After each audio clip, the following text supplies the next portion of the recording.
Hey, yo, what's good, what's good, what's good? Welcome to Reflections of a DJ, the R.O.A.D podcast presented by DJ City and Beat Source. Rest in peace to DJ Never, Never Forever. We are here at Sound Collective in New York. I'm one of your hosts, DJ Crooked. We have Brooklyn's beloved DJ Goldfinger. What up, world? And we have Marco Penta in the building, New York's finest. What up, what up? And this is a very, very special occasion. You know, we have a major fixture in New York nightlife, a legendary DJ, legendary producer in dance music. His contributions are priceless. And he's worked with labels like Strictly Rhythm, Relief, Defected. He's the president of A&R for various labels, as well as launching his own labels, Cube Recordings, Robot. He's part of the Smen, which is Roger Sanchez and DJ Sneak. He created like the Wu-Tang and native tongues of house, the Mongoloids.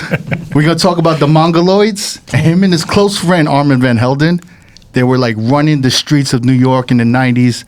Amazing shit. And he's done production and remixes for Madonna, Ariana Grande, The Gorillaz, Jamiroquai, Katy Perry, Azalea Banks, Maya, and the list goes on. And despite all his fame and success, he's always stayed close to the underground scene. And he has close ties to hip-hop. And I didn't know this till I met him in LA recently, but he's also got ties to my block, where I grew up. And, you know, in my building, close with Bobito, he was close with Curious. He was part of the Constipated Monkeys. Oh, shit. We have the legendary Newark, New Jersey, Brick City's finest, Junior Sanchez in the building. What up? Thank you. Junior. Yo, Junior. Thank you for having me, guys. This is Thank awesome. you. Thank you for coming through. Yo, this is, I met you in LA. Yeah. At that, at the spot. And we spoke for like, a good maybe half hour of just, and then we were blowing each other's minds of how like, Hey. we were speaking in ways where we were like wowing each other mentally. Watch it. So big shout to Danny Kim. Okay. Yeah. Danny That's Kim what's up. texted me. He's like, yo, I'm in LA. And I know Danny Kim from like New York Way back. nightlife scene Yeah, in the man. 2000s. Yeah, good He was guy. actually managing. He is Dr. Sound. Yeah. I mean, he was managing the executioners at one point, and then I think he's like doing the sound for like all these big festivals. Like he's at Burning Man. He's doing everything. Oh, Yeah, that's he's great. at man. YSL. Yeah. He's That's what's doing all up. these like cool fashion parties, big Yeah. parties, and he's everywhere. And what's funny because the reason why I hit Danny is because the club owner of that spot that you came to in LA, It's 1640, right? Jungle, I think it's called Jungle. Jungle? right? Yeah, okay, yeah. And he brought me to this crazy ass like farm, I guess, in somewhere downtown LA, like on the outskirts of some highway. It looks crazy shady. But he brought me into his farm, and his brother was a horse trainer, like a professional horse trainer, like champion style shit, mad money in that. And he went to this other warehouse, and he had a host systems. I'm talking Function One systems and all these Yeah. crazy systems. I'm like, I called Danny on FaceTime, like, look at this. He was like, oh my God. So that's how they linked up. At that Yeah. Like Danny like texted me, was like, yo, come through right now. And it was late. It was pretty late. We just did a whole day of recording with like Jimmy Jam and like Cassidy. And I was like, Oh, crazy. I was like, bro, I'm so tired. He's like, yo, Junior Sanchez is here. I was like, oh, fuck, I gotta go. So I took an Uber down there, and like, crazy. we got a chance to kick it. And you're like, yo, I used to come down to hang out with Bobito. I'm like, yo, that's my building. Stretch, that's right. Yeah. And you were down with Curious and Cotty and Lord Sear. Yeah, that's how I got Sear on Armand's album. Yeah, actually. and then we were That's a like whole story. talking, and you were just like, yo, I was so immersed in like hip hop and that whole world. And he's like, I'm so mad. There was such a close tie with hip hop and house back then. Yeah. And you don't see that. You're like, and you were kind of like, yo, you don't see that anymore. And then I remember we were talking about that for a minute. Yeah, because, everybody wants to compartmentalize the hip hop and the club culture. But when I was growing up, you couldn't have a hip hop album without a club joint on the album, which was a house joint, whether Right. it be, Moni Love, Grandpa's Party, Jungle Brothers, A House Craig G. View. Craig G. Turned his house to a home. Doug Lazy. But that's hip hop. So I'm Yeah. talking about like hip hop Hip-hop, artists, hip-hop like artists, yeah. Special Ed Yeah. on his album. This is for the Queen club scene. Latifah. Queen Latifah, How Do I Love Yeah, Thee, yeah. or Come Into My House. Yeah. Mark 45 King. Jungle Brothers, huh? Yeah, of course. And there was always a correlation And I grew up like that. I grew up listening on Warlock when Black is Black with Tribe Called Quest. They had that dance record. Everybody had a club joint. Then you had your hip house from Chicago, but hip hop artists always had one on their album. What was the science behind that? The club scene. It was a club scene. That was the club scene. That's what Special Ed did. Special Ed did a song on his album called Club. This is for the club scene. What's good, everyone? This is Neek from Reflections of a DJ, the R.O.A.D podcast. Whether you're just discovering the R.O.A.D podcast or a day one listener, if you've been loving the content or want more, here's your chance to support the pod. Get closer to the action and unlock exclusive content by joining our Patreon. This is for loyal listeners who want early access to new episodes 3 or 4 weeks ahead, your name in the credits of every video episode, and access to our exclusive R.O.A.D edit packs. Now, for the hardcore supporters, we've got our Tier 2 R.O.A.D for Life subscription for just $10 a month. This is an all-in package. You'll get everything from Tier 1 plus a monthly bonus episode, early access to our R.O.A.D 10 and R.O.A.D Talk interviews, behind-the-scenes content, our In the Crate series, along with exclusive unreleased content. This is your chance to support the podcast and get more of what you love. Join the family today at patreon.com/R.O.A.D podcast. Check the link in our descriptions. We appreciate you. Let's keep this journey going. It was part of the hood. It was part of it. It was house music was from the concrete jungle. It was Chicago born and New York bred, and there's that correlation, but it was part of the streets. So was it? Do you think it was a label that pushed? Like they were like, "Yo, let's make a house remix," or Nah, do you a lot think of it these was a guys were on scene? it. It was like they were like, "Yo, we need to just put a lot this of these out." rappers were actually dancers. Dancers. Yeah, we had Kingpin. Onyx. Yeah. So when you think about it, it was part of the culture. And then I remember from one day to the next, it going away, and I remember, When do you think it was going away? Like around what time? I think after, 1990, I think it was around the time where, I say the Daisy Age went away and like, gangster rap came in, and you're talking like, in more LA, I have a different perspective on it though.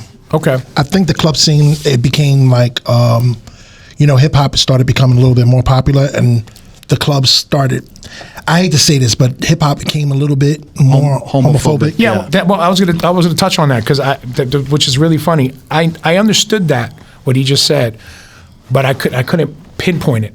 We knew that, but God rest his soul. One day, Andre Harrell came over to my house in New Jersey. Actually, I was working for an artist that he was developing, and he sat in my basement, and I asked him that question. I was like, why do you think that happened? And I knew what the answer was, but I never officially got somebody with his level of executive prowess, let's say, to say it. And he was like, it was the gay thing. As soon as house music within the hip hop culture was more, that's a gay scene, that's a gay thing. And because hip hop was so homophobic, they had to separate church and state. They had to separate that, even though it was part of it. But it was so it just. I don't think the hip hop was so homophobic. I think it was hyper masculine. Yeah. And so the fact that you couldn't present, but it was at that time. And when I say homophobic, it wasn't just like there was picketing side. It was a thing. Like being gay in the hip hop culture was something definitely taboo, and something definitely either you hid or you never spoke about. I don't even think it was an issue, to tell you the truth. No. But during that time, when I was growing up, what I seen from my perspective. I'm saying from the same perspective. Maybe because I'm a little older or whatever. But it was never really a situation where hip hop was straight up homophobic. I think it was a lot of people that had experienced house where just had a little bit more knowledge or a little bit more access to that type of style, as far as with going out. It's a little bit more refined than the guys that came behind them. I also think this is the era of like AIDS, HIV. Yeah, and I think there was like a stigma with like there was a little bit of like I can only speak about it. He's a little older, so obviously he has his perspective. I know me growing up that it wasn't marketed or promoted as a gay disease or virus, but it was just ignorantly seen that way. I heard it from Andre Harrell's mouth that it was a homophobic thing, and the culture was writing. They wanted it to deter themselves away from that, and that's from his mouth. So that's the truth. So and I knew that automatically because you could see it. Because I was in the clubs, young, and you know, I had a ton of friends that were like, you know, into hip hop that they want to go to Sound Factory. They'd be like, nah, that's that other shit.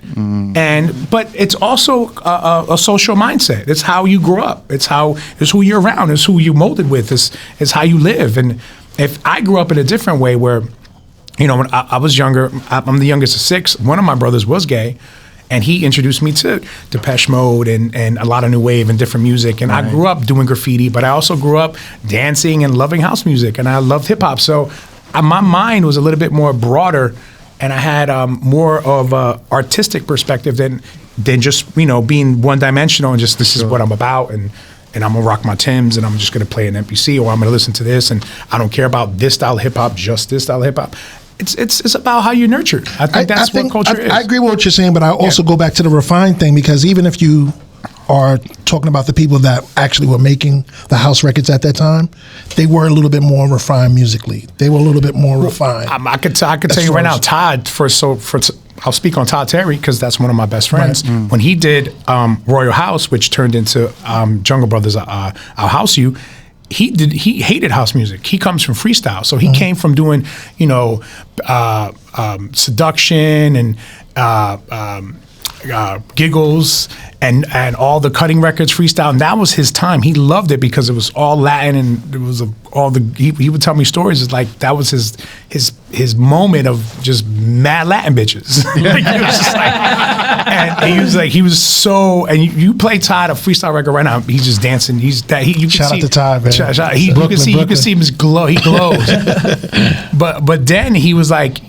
He started making house as he'll tell the story better than I, but I've heard it so many times already, that one of his boys came and was like, yo man, this is the shit that's really popping and you should make this. And he made Can You Party Royal House as a joke. Like, like he was just like, literally, he's like, I didn't care about this.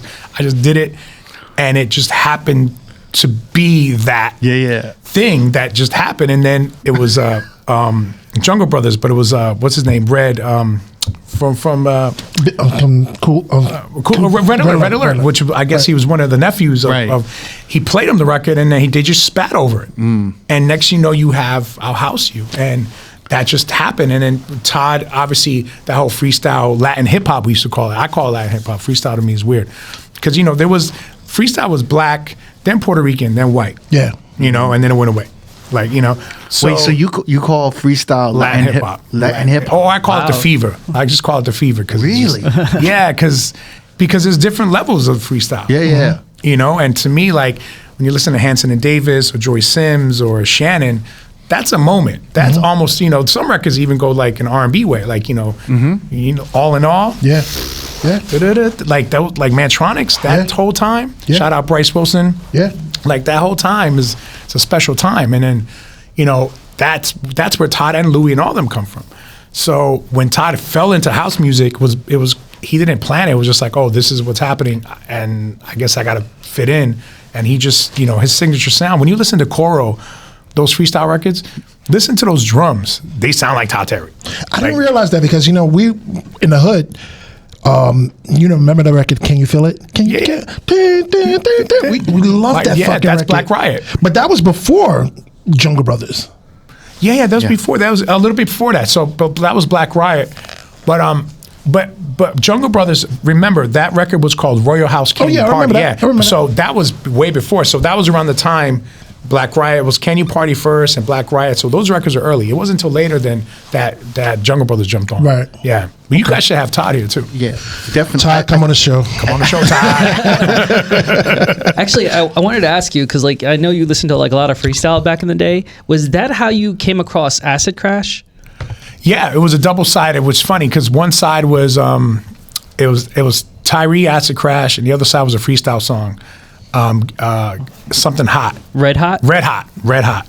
This is how you make me feel. Something like that. And that's how I got Acid Crash, because it's like a bootleg that I bought at Rockin' or some shit. And I remember hearing like Acid Crash and going, this is what is this and how is this even music? And I want this to be my life. That record was a monster. Yeah, I mean, it was insane. Monster. And you had a few of those because Little Lewis did Video Clash and you had Acid Clash. You had all these clashes going on. Video Crash. Yeah, Video Crash. Acid Crash. Yeah. How are you making your way to New York at this time? Because like I was very curious about growing up in Newark, New Jersey. Yeah. And then like you were just out in the streets in New York at like 11 or like 14, like really young. I was just out. I just took a train and came in and stayed at people's houses, and I slept at Armand's house, but that's a little later forever. But like, I was just out. This was like, to me, the you know, Broadway, 9th Street, like 8th Street, Unique Boutique, like that was where I would hang. That was like, you know, I would just stand out Unique and just dance, like just, you know. Unique was a spot where they had like it was an artsy space, and they would have flyers with all the parties. Everywhere the parties was at in the city, they would have the flyers, or you can get in for free, or you know, passes and shit. And and I would go to all the record stores, but Unique was like the hub, and they had actually, what's funny, because in the back they had a little Vinyl Mania. So they had the real Vinyl Mania, and then in Unique in the back there was a small little pop-up Vinyl Mania. Yeah. And I would go there and like listen to Suzanne Clark Deeper, and like so all these records. You're talking a lot later. Yeah. I remember Unique from being a kid at the city. Yeah. It was like 87, 88, like. No, that's it. Yeah, that's before they did the vinyl. 88, I was 11 years old. Because you said vinyl, I was like, there was no vinyl. There was, he said later. Yeah, because it was the original. There was the Vinyl Mania was always there. Right. But later on, I guess during my time going to Unique was they had a pop-up Vinyl Mania in the back, and that's where you go, like you said, get all the flyers, find out what's going on, just huddle with your boys. Yeah. Right next to McDonald's. Figure out what you're gonna do for for that weekend or for that night. Yeah. And then it turned to the Wiz, right? Yeah. After that, and then So you heard about like Unique Boutique in Jersey and Newark and stuff like that? Yeah. Well, what's funny, after I left Newark, I moved to like near Colonia, Edison area, and then there's a mall there called Woodbridge Center Mall, and I worked at a shop called The Cellar. But lo and behold, that shop that I worked at was owned by Trash and Vaudeville here in New York, which I don't know if you guys remember Trash and Vaudeville. St. March. What was that? Trash and Vaudeville was like, it was like the spot to go to buy your Doc Martens, your leather pants, your jackets, your rock shit, your hair dye, Manic Panic. It was like a cool, Trash and Vaudeville was that spot. And I would go there a lot because I would come to the city to buy, I would dye my hair, and I would dye Armand's hair. I would buy Manic Panic, I'll bleach my hair and wear my Docs. And to me, Docs were a part of house culture. Totally was. And I would wear, I had my first pair of Docs. I was in 7th grade. I remember getting them, and it was like I bought them oversized because I just was so eager to have them that I put socks in front, like so they could fit me, because I just wanted a pair of Docs. Because it was like you had a pair of Docs, you were down. You were a dancer. You knew what's up. You were part of the Daisy Age. You were part of that, that whole scene. So when you're growing up in Jersey, and you're like, what is the soundtrack when you're growing up there? Because I've heard stories about like having, like you said, about your gay brother, like you're listening to Depeche Mode, but like I heard you were also like surrounded by like Pet Shop Boys, and like all different kinds of music. And then I was just very curious because I know you're Brazilian. Yes. And I was wondering if your love of house and you gravitating to house had anything to do with like Brazilian samba or any like origins of music like that. No. Well, my mom was definitely super influential in my life. Like she grew up playing, every Saturday morning, vacuum's on, music's on. Yeah. Loud. Like wake up, time, clean the house, everybody up. And she'll play, a lot of, Cami Silva, Bebê Gilberto, a lot of Brazilian music, a lot of Latin music too, like Julio Iglesias, you hear those guitars loud as hell, a lot of salsa, like, she was very musically diverse, but so were my siblings, like, and they bought vinyl because that was the format to buy in. They weren't DJs, it's just, that was the format that they liked to buy music in. So when they all left, I just got, me being the youngest of six, my sister was into like ELO. My sister was like to ELO, Blue Oyster Cult, and Azure, and all these, other record, Kansas. My other brother was into like, Pet Shop Boys and Depeche Mode and Ministry, Revolting Cocks, and all this, Chicago industrial music, because that was a thing too. So, and then my other brother was into like, hip hop and freestyle as well. And me growing up as a kid, I had all my friends, friends that were into graffiti and writing. That's how I would dance and I would do graffiti. But I grew up listening to like, OC Time's Up, that was my hip hop. My hip hop was that era of hip hop. Were all your friends list like hip hop heads? Yes. So you were you were like the outsider. Kind of, no, because I had friends that were into, like, we all loved hip hop. Yeah. But there were house heads too. They loved to dance, and they had the shaggy hair and the baggy clothes, and everybody. Shout out to my boy Blackwell Jamel. There was a lot of cats that were dancers, but that would loved hip hop. But that was a segmented type of crew. Then you had cats. It's just like my boy Dev from Uptown. He did that movie Fly By Night. He used to tag Vinny. He was CM as well. He was straight up. That's his life was street, code of the streets, hood, graffiti, and hip hop. And he knew. Oh, June. Oh, you the house. You like the house stuff. Yeah. But they liked it too, but it wasn't, to them it was like, oh, it's playing at the party by default, it's here, so I'm gonna enjoy it. But nobody went out to go search for it. I was searching for house music because when I first heard Acid Crash, I never wanted to make hip hop because all my friends were like either rappers or making hip hop or something. I fell in love with house music because it felt like it was mine. Like it was uniquely mine, and I was like, what is this rhythm? Because I remember like being young and being in a car with my brother, and he had like a Starion or a Conquest or something. Remember those cars, Mitsubishi Conquest with like the EQ with the neck that would like you can move, and they were playing like Sandy Noticed Me, which was on Fever. That was big. And it was like, and you're hearing like this, I'm like hearing this hypnotic rhythm and tone. I'm like, and that to me was like, it was, I fell in love. I fell into another dimension of music. I grew up listening to, like I said, like, the Time's Up or De La and Tribe and a lot of the native tongue stuff, which really I loved as well. Or BDP, like Love's Gonna Get You, or like Criminal, like that whole stuff. Yeah. Like, I grew up listening to hip hop that had some sort of message or something that like said something. And that's what really pulled at my heartstrings or got me motivated. Like, when I heard Self-Destruction, I really gave a fuck about what the fuck that record was saying. Right. As a kid. For real. Minority kids in New York or Jersey, just growing up, it's like, when that type of hip hop, even like De La Soul, they weren't like fucking drug dealers or nothing. They were just regular dudes that were just like kind of clowning around. But then you heard like all this conscious rap come up. It kind of really spoke to all of us because it kind of educated us on like, where we're all from, and then all of us like kind of just being like moving together a little bit, right? Man, like community, unity. Like Queen Latifah, UNITY, all her early records. I'm gonna tell you, like, man, and again, loving house and hearing like Come Into My House and hearing her do a house joint that's so raw, and hearing Wrath of the Madness, which is you asked me prior to this like what's a beat that I would love to have made. You play Wrath of the Madness right now, I will that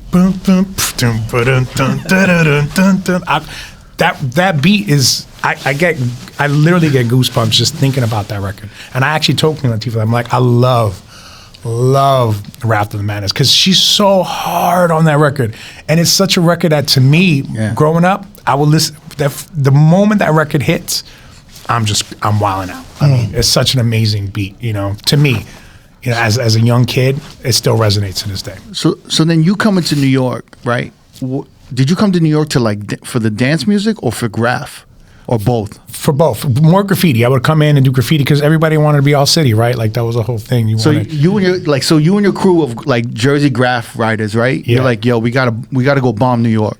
Bomb New York, or like bomb the streets, run around, like, but being in CM, I was in the CM New Jersey chapter, like with Lord Sierra. But how did you link up with CM? I want to know, because like I grew up in this building, and it was like Curious was there. Yeah. And like we'd see Cotty all the time. Lord Sear would kind of be around and shit. And then it was like I rarely saw Bobito, but and then Ellie Escobar grew up in that building as well. Yes. But I mean, like growing up, we were just like I saw Curious and I was like, holy shit, like this. Well, I got brought in through Sear, which Sear was down with a lot of my graffiti crew that were from Jersey but moved to your building, like Dev and all these cats. Oh, okay. Yeah. So when what was the name of your Jersey crew?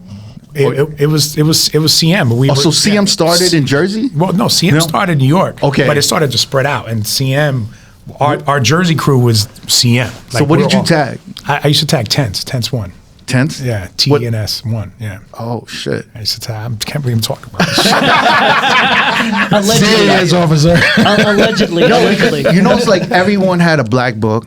Everyone did tags, but everyone specialized in Black different book, shit. I know you took it. I know it was a tag because what's his name? Artifacts, my boys. Artifacts. And Elder Oh, you knew them? Oh yeah, they were from Newark too. Yeah, bro. I brought them to Armand's house. Get out of here! Yeah. Wow, you were like, man. So wait, I'm so curious. So you was tagged. What were you good at? You were bombing fill-ins. My pen game, my writing is great. I mean, I would bomb. I wasn't like, I didn't get to the point that was like, I do crazy murals, but I was dope. My hand is nice. So if your hand was nice, were you doing like the what do you call it? The stickers everywhere? Stickers, all that. I would go to like the post office and just steal mad post office stickers. Oh, that's crazy. Yeah, like and.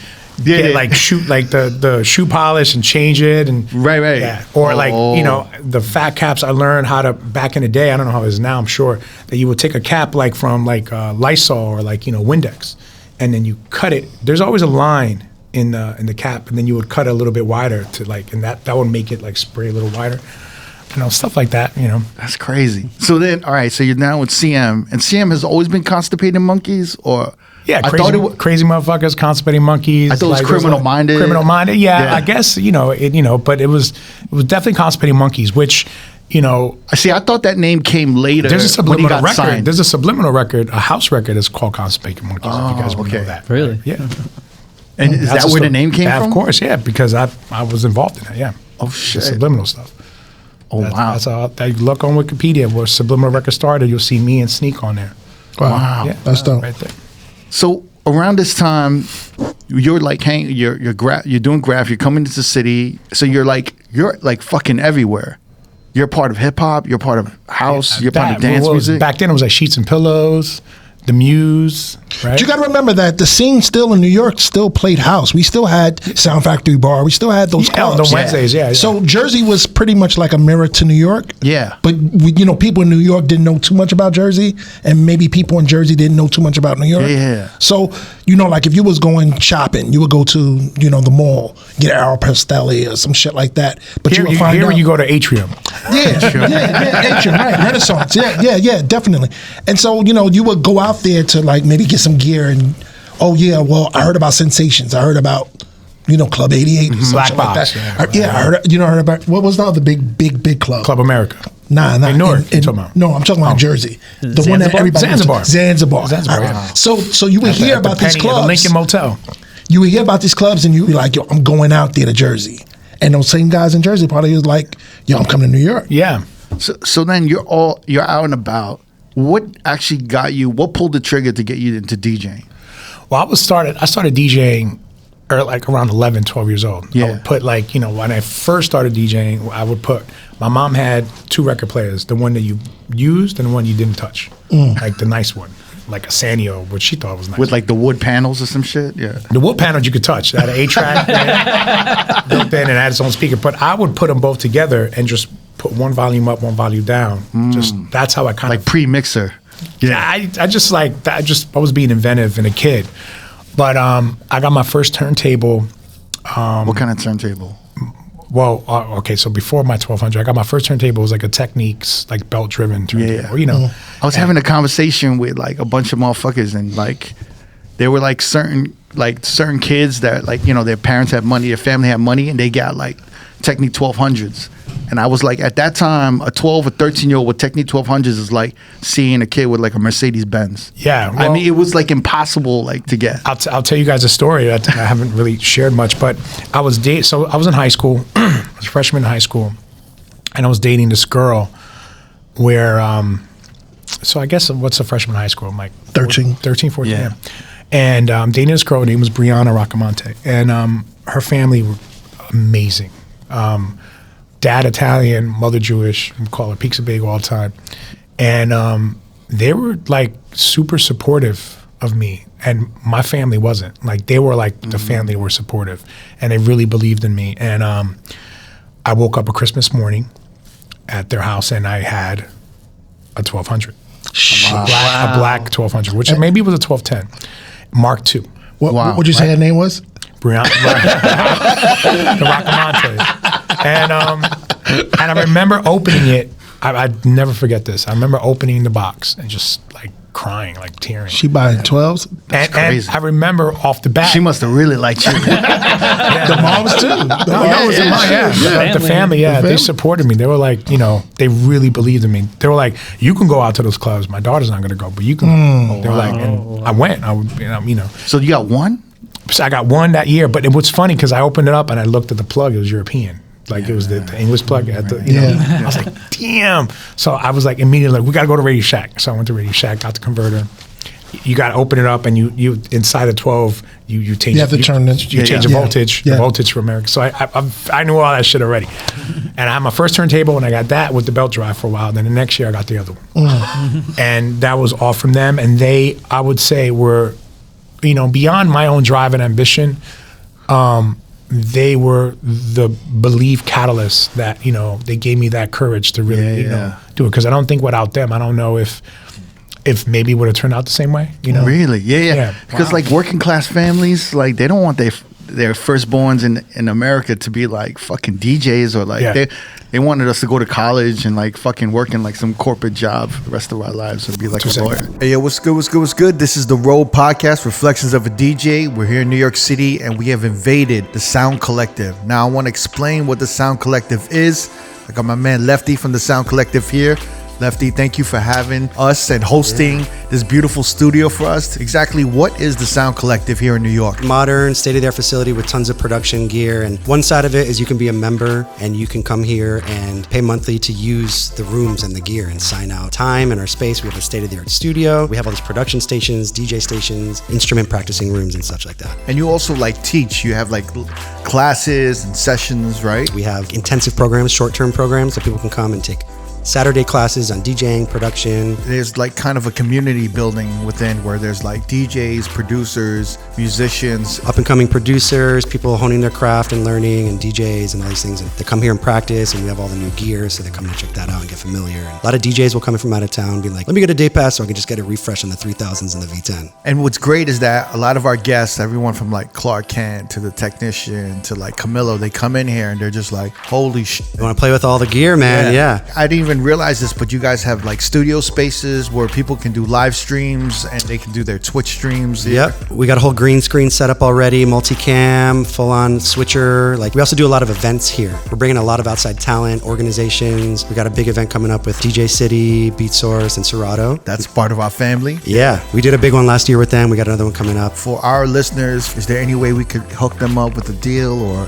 like if they put in a R.O.A.D podcast code? Yeah, tell me about it. What else do you have in vision for this deal? It sounds like we're well on our way. Why don't you tell them? You're working with us where they can type in a code for like R.O.A.D. Yep. And they'll get a month free, right? Yeah, on our online platform. We have a whole online platform with like masterclass style education. Nice. Different categories and everything, instruments, drums. And then we have these things that we're launching right now called Pro Paths. So you can choose, like if you're a producer, you can take the Ableton Pro Path, the Logic Pro Path, Serato Studio. Goes through a wide variety of knowledge besides just stuff in that skill set and discipline. So our R.O.A.D listeners, if you're in New York, you can check out their facility. You can do a day pass, a week pass, a monthly pass. You can check out their site. You have access to all the education online. Soundcollective.com.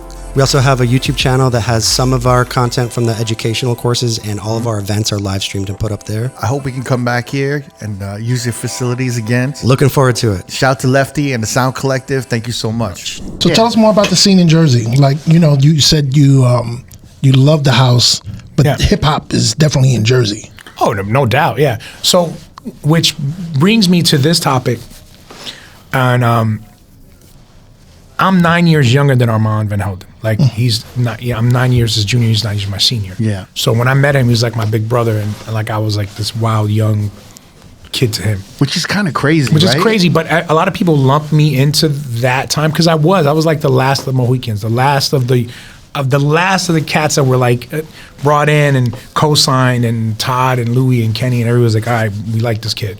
But I was a kid, So their perspective is way different than mine. If you hear their stories, it's funny because I was in Ibiza not too long ago and I'm telling a story and the person was like, man, you should really come and, do this thing and this, and speak about this.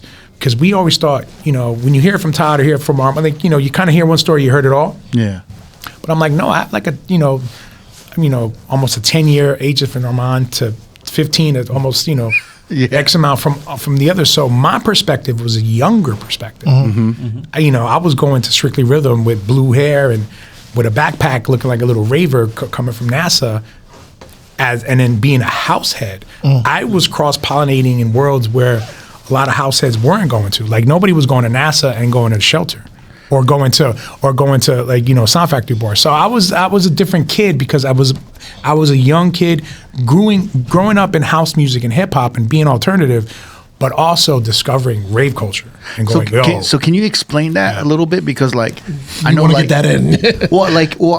I think there was like the house purists, right? Yeah. And they didn't want to like mix any other kind of like music or genre with the house. Like how was it back then? That did exist. I'm gonna tell you right now. When Armand moved from Boston to New York, and I'm sure he can explain it a little better, but he was a little bit looked at as like an alien. We were like aliens. He was definitely an alien because him coming here to New York and doing Witch Doctor and doing the records he were making, right. And you're not MK and you're not Masters at Work, you're not, making stuff that sounds a certain way, you're like, yo. And then I got to tell you right now, knowing all of them, they were all very protective of what was happening. Like, and rightfully so, because I think there was a lot, I want to say there was sort of a gatekeeping, but it was warranted, because Kenny was known for his beats and Louis was known for a certain thing, and everybody had their thing.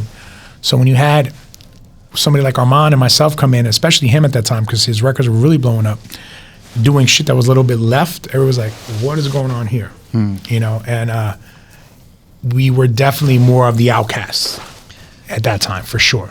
Did you guys do that on purpose to like find something different or something counter to what was going on at the time? Or I think it correlates what he was saying. It's an age thing.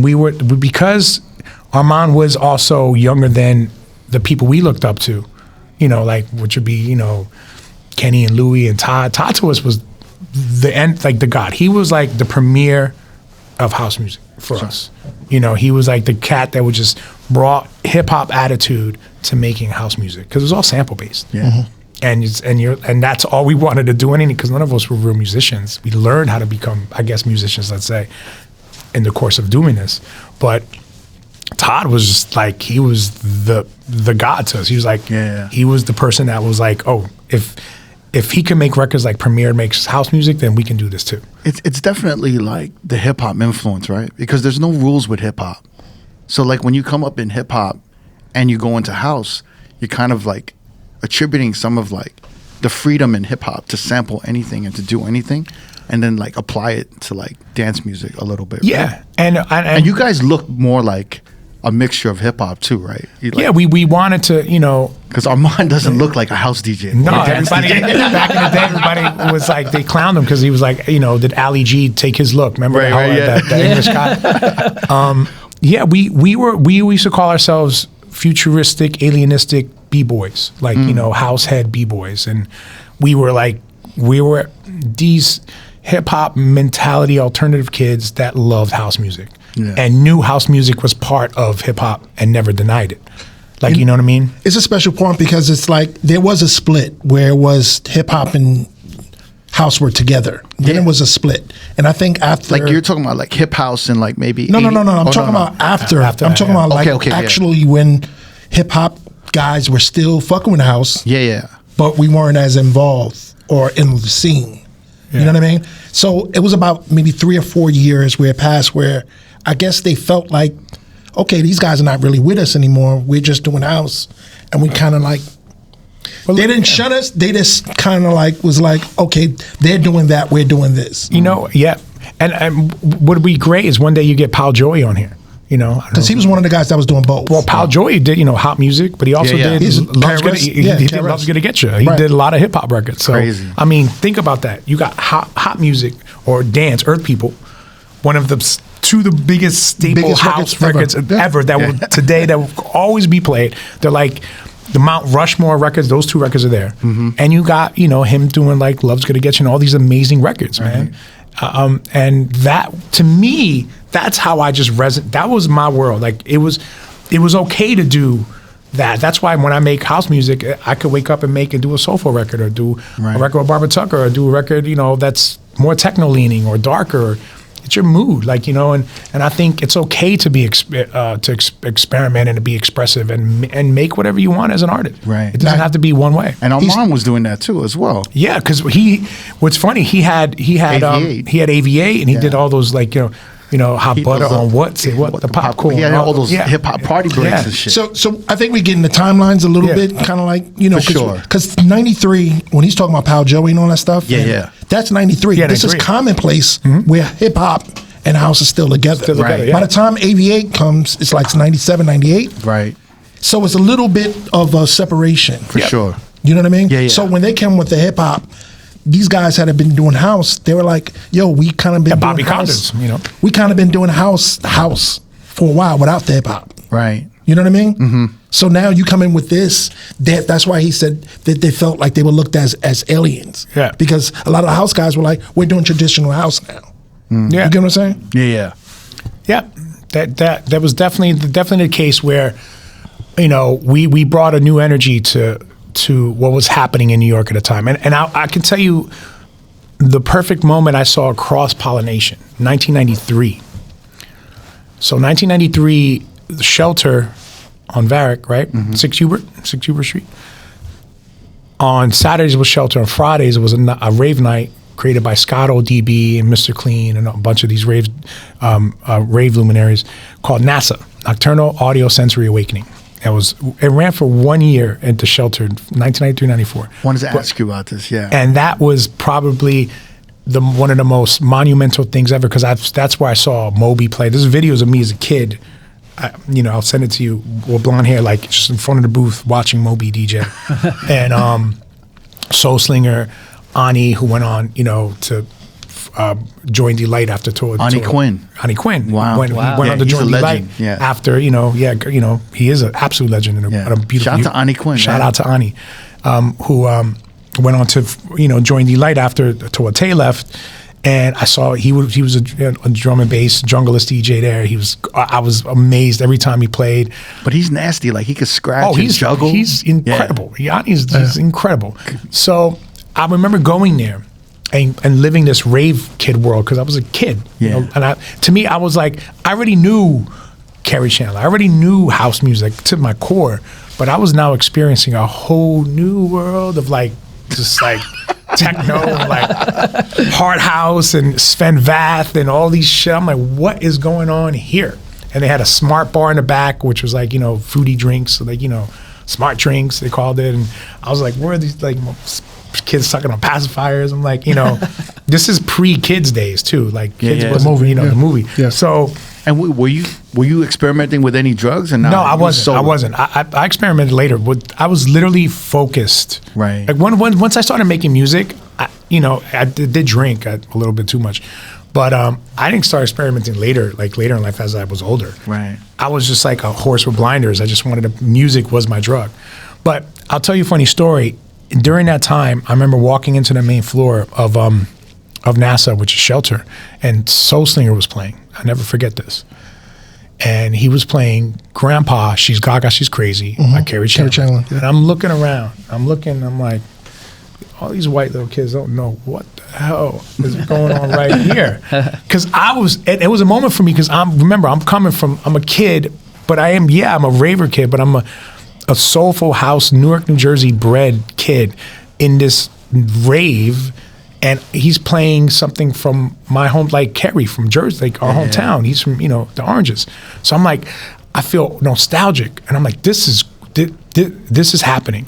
And then I go to Sound Factory Bar around the same time, maybe a week later or something. I'm hearing Little Louis Vega play. That was their industry night, right? Industry night. On Wednesdays. It was Underground Network, Don Welsh and Barbara Tucker. And I remember Louis playing Afrohead, In the Dark We Live, Dave Clark's remix of, that was a Felix the Housecat record. It was it was on Bush, it was a blue vinyl. And that record's like, boom, boom, boom, it's like a techno record. So when that happened, I'm going, okay, I see it happening now, the cross-pollination of sound and styles.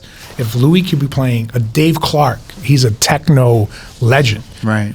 And, this record is not, it's a dark, tough record.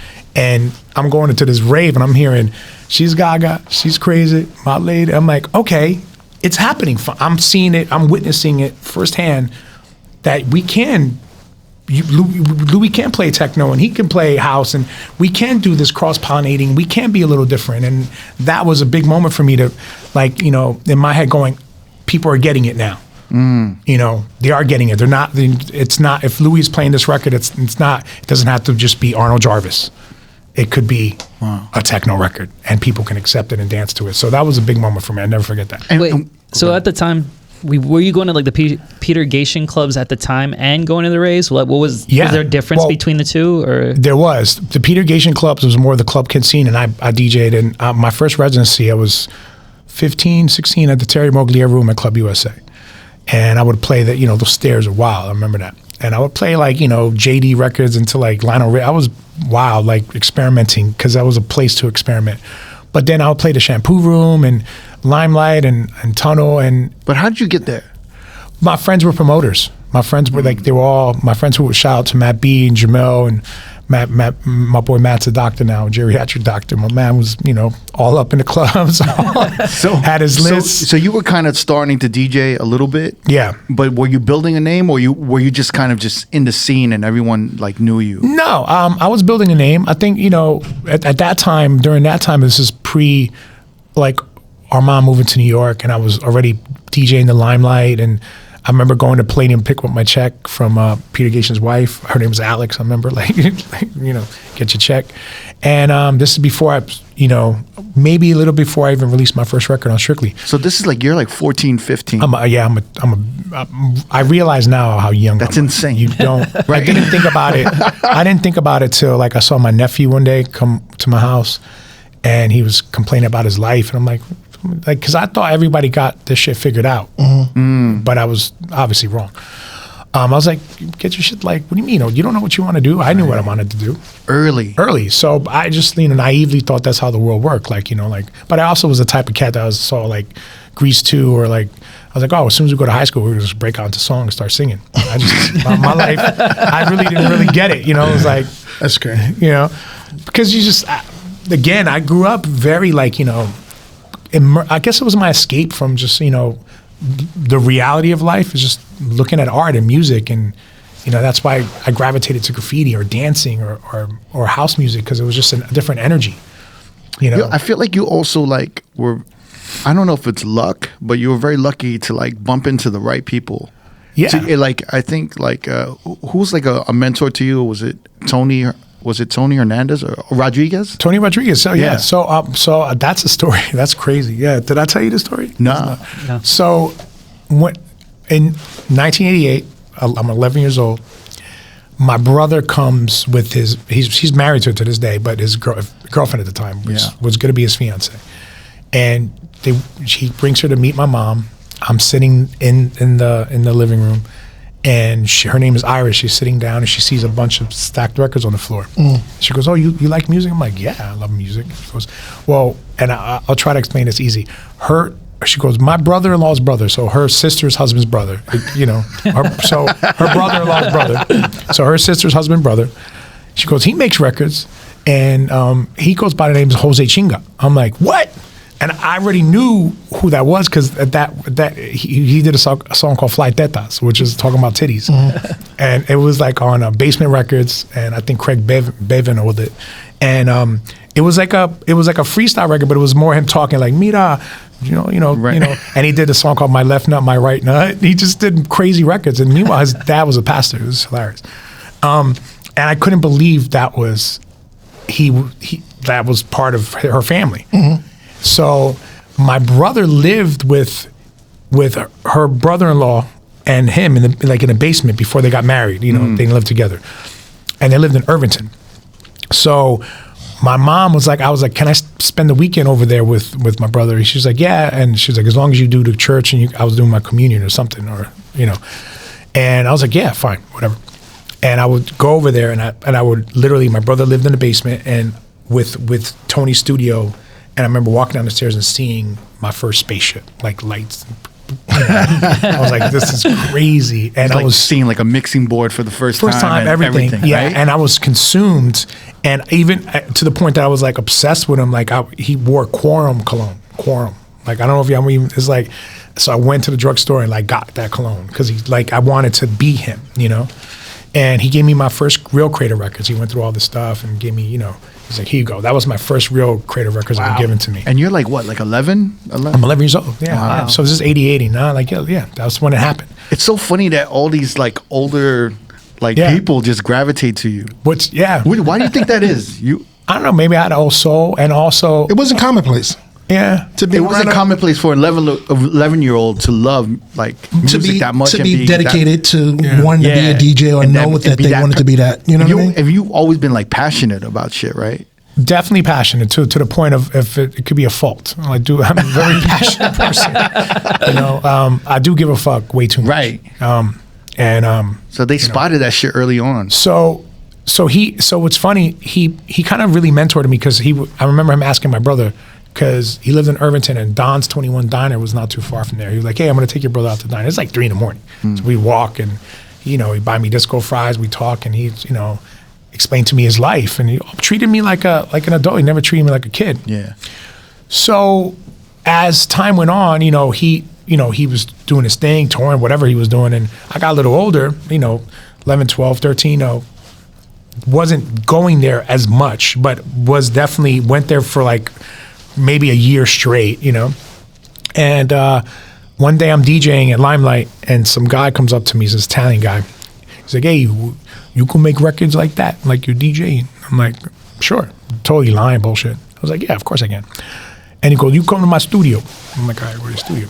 So I remember a friend of mine, Dave Lala, shout out Dave Lala, he drove me. He was like, I always had older friends that were in college. Only college I ever been to were my friends that were in college. I went to their classes, or a girlfriend I was dating that was in college. Like that's what I took. So he drives me to the studio, and I remember it was in Dover, New Jersey. I remember seeing like farm for sale sign. I was like, this shit's crazy.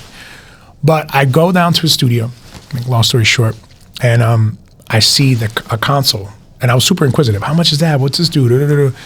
And he was like, I just bought this console off this guy named Tony Rodriguez. Say word. Wow. So the first track I ever made was the same console mixing board I saw, at Tony's house when I was 11 years old. The spaceship. That was an epiphany moment for me because I was like, I got taken back. I was like, this is crazy. Right. And I go, okay, I guess I want to do this. Like, this is what I want to do. It was like, it just started happening. And I had a couple of those moments. Those aha moments, right? In my life, yeah. But that was the first one. All right, so did Tony give it up? No, he became Brothers Vibe. Oh, okay. He became Brothers Vibe. He actually became a born again Christian and moved to Germany. And I don't know what he's doing now, but we lost touch. But I'd love to get in touch with him again. And shout out Tony. Yeah. Shout out Tony. Yeah. Some of the production that you were doing in that Italian dude's basement, right? Yeah. Or his studio. Yeah, studio. Yeah, it's studio. Did you know how to use everything, or? No, I didn't. I didn't yet. This is your first time, I was right? full of ideas. I was like, sample this. I took a horse whip. Remember those BBC sound libraries? In vinyl, BBC had those. Yeah. They had those sound effects. Sound effects, yeah. I remember getting those from some college. I went in and just took their whole library, sound effects section. I did a lot of that. And I remember thinking what does that whip sound like? Whoosh, whoosh. I was like, let's sample a whip, a horse whip, and just compress it and like, put a reverb on it and it'll sound big. That was like me just trying to like experiment. So I had a lot of ideas. So wait, who was doing all the? It was the dude. He started. The Italian. So then I started to learn. I started to pick up very quick. So was he showing you shit, or you were just watching him? Watching. I could watch, and a lot of people don't want to teach you shit, or I guess he did, but I picked up and caught on really quick. Armand's the one that. So the first time I got to making my own records, like hands on, Armand moved to. I met Armand at a rave. He recounts this differently, but I remember another thing. I was selling T-shirts. Like I would take like a Burger King logo and like change it to like Disco King or some shit, and sell it so I could make some money. And I remember giving one to Armand because he was going by the DJ named AV8. He wasn't even going by Armand Van Helden, I think. And we became friends. He's Where like, was this? This was like, I think, at a rave in Boston or somewhere. He swears. How the fuck did you get to Boston? We were jumping on buses and trains, man. Really? All these raves, they were called colors. Like, go to yellow rave, blue rave, red, and you would have to just go to these raves and just traveling, man. Travel, yeah. Jump on a train, jump on a bus, and there's caffeine and Staten Island, micro and all. Like we would go. I wound up in some weird places. I remember being I was bombing one day, and I went to Wetlands because a lot of my friends were into hardcore bands like OFB, Out for Blood, the Iceman, and Marauder. I was with Saab from Marauder, and I winded up in this warehouse with Mackie and HR from Bad Brains and shit. Like, I'm like, this is crazy, But that was just the things you just, you're around. Yeah. He was outside for real. Outside. So you're in Boston at this rave. I'm in Boston at this rave, and I meet Armand. He swears he met me at USA, but Club USA. And we'll figure it out. And he says that we became friends because he looked at my crate and it was a lot of domestics. He's like, I fuck with you. And it was like imports and domestics. Because the imports were like, our domestics were shrink wrap. Mm-hmm. And the imports were like not. It was just like these thin ass, records. So he said he looked at my crate and he gauged, my style from my crate. But that's when we became friends. And he moved to New York. He called me, and he had a party at his. He lived on 19th Street, right next door to R.O.A.D. You remember the music building? Mm. So there was a record. Not a record store, like a music store, like called R.O.A.D. That's where you get like the equipment. Yeah. Extra shit. And Dennis Ferrer used to work there. A lot of cats used to work there. Oh, wow. And Armand lived right next door. So he had the spot where he had two roommates. This guy named Daniel was a photographer, and then John the Horse McMahon, who used to work at Jive, who was a radio guy, moved to Atlantic. It's called The Horse, the radio guy. And Armand's room was in an old fur vault because he had this big ass metal door, right? So he invites me to a party. He's like, yo, I'm having this party, come over. And Armand was already here for maybe a year, a few months. And I go with a bunch of friends, my CM friends, and we go into his loft and it's popping. It's like wild for the night in there. It's crazy, dark, hundreds of people in there, or probably like 200 people in there. And I go into his room and I see his baby's mom at the time sitting down crying. Right.